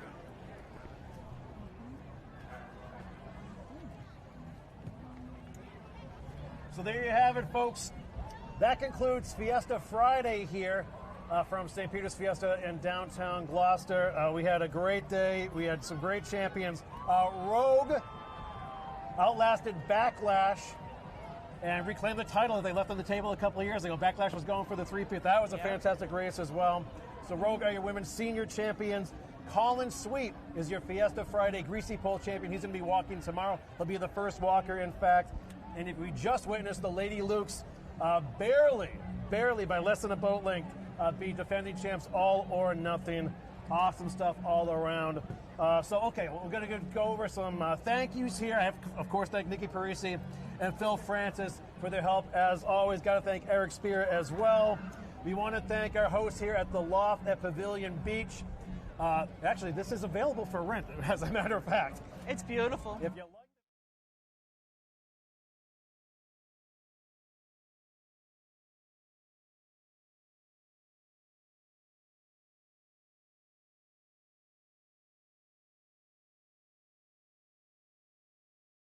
which includes the city of Gloucester, the towns of Rockport, Essex, and Manchester by the Sea. You can learn more at bridgecapeann.com, or you can give us a little subscription and a like here, and you can watch us all weekend long, 3:30 p.m. Eastern Time. I'm also producer for 1623 Studios. That is a local public access station serving all of Cape Ann, Gloucester, Rockport, Manchester by the Sea, and Essex. You can learn more at 1623studios.org. Streamography, those guys there were awesome. They are a podcast studio and streaming service based in Gloucester with clients around the world. You can discover podcast consulting powerhouse at streamography.com. The Beauport Hospitality Group from the beautiful Beauport Hotel right next door. They develop and manage upscale, independent, full-service hotels, restaurants, event facilities, and Gloucester Harbor cruises. You can learn more at BeauportHospitalityGroup.com. And our friends at Live Now from Fox, which is a nonstop stream of breaking news, live events, and top stories powered by Fox TV stations. Watch anytime, raw, live, and unfiltered wherever you stream. Go to livenowfox.com to find out how to watch. And you can do that with all of us all through the weekend long. A great collaboration. We can't do this alone. We, of course, have to thank the St. Peter's Fiesta Committee and everyone who puts this event on, the city of Gloucester, all the volunteers to make this work, and, of course, all the participants, whether it's in the same boat races or the Greasy pole itself or all the other things going on, the procession, the entertainment at the altar. It goes on and on, folks. It's an awesome time. If you haven't been to this neck of the woods before, this is the time of year to be here. It's a beautiful place to be, right at the end of 128 in the northeast corner of Massachusetts. We hope you stay with us throughout the weekend. Like I said, tune in, same channel, same time, 3:30 p.m. Eastern Time, Saturday and Sunday. Tomorrow, what races do we have, Phil? We have the Senior Men's Championship. We have the semifinals, essentially, right? Yep. Sorry, semifinals. I think we have a junior and the junior qualification race. Junior qualification. Boys will have their championship on Sunday also. Gotcha. And of course, we'll have the Saturday Greasy pole as well. And that winner gets a chance to walk on Sunday. And Sunday, of course, is the Day of Champions here for the Fiesta. That's the big one. It means a lot to the locals here, too. We're going to have a big crowd tomorrow. The weather looks like it's going to cooperate. That flotilla is going to be 10 times the size tomorrow, too. So we're looking forward to sharing all the sights and sounds of the St. Peter's Fiesta with you all. So for Phil Francis and Nikki Parisi, I'm Corey Kukuru. Thanks to everybody who joined us this week, and we will see you tomorrow here live from Pavilion Beach to St. Peter's Fiesta. Bona Fiesta. Bona Fiesta. Bona Fiesta. Viva St. Pedro. Viva. At the turn of the 20th century, a neighborhood in Gloucester's working waterfront known as the Fort was home to an enclave of Sicilian immigrants whose lives revolved around three things: God, family, and fishing. Gloucester was America's largest seaport, and work was plentiful. Immigrants arrived for a hard but better life on one of the hundreds of fishing vessels. They were instilled with an unyielding devotion to the patron saint of fishermen, and brought with them an annual religious tradition that blossomed into the most popular attraction in all of Cape Ann. I'm Corey Kukuru for 1623 Studios, and this is the story of St. Peter's Fiesta. In 1926,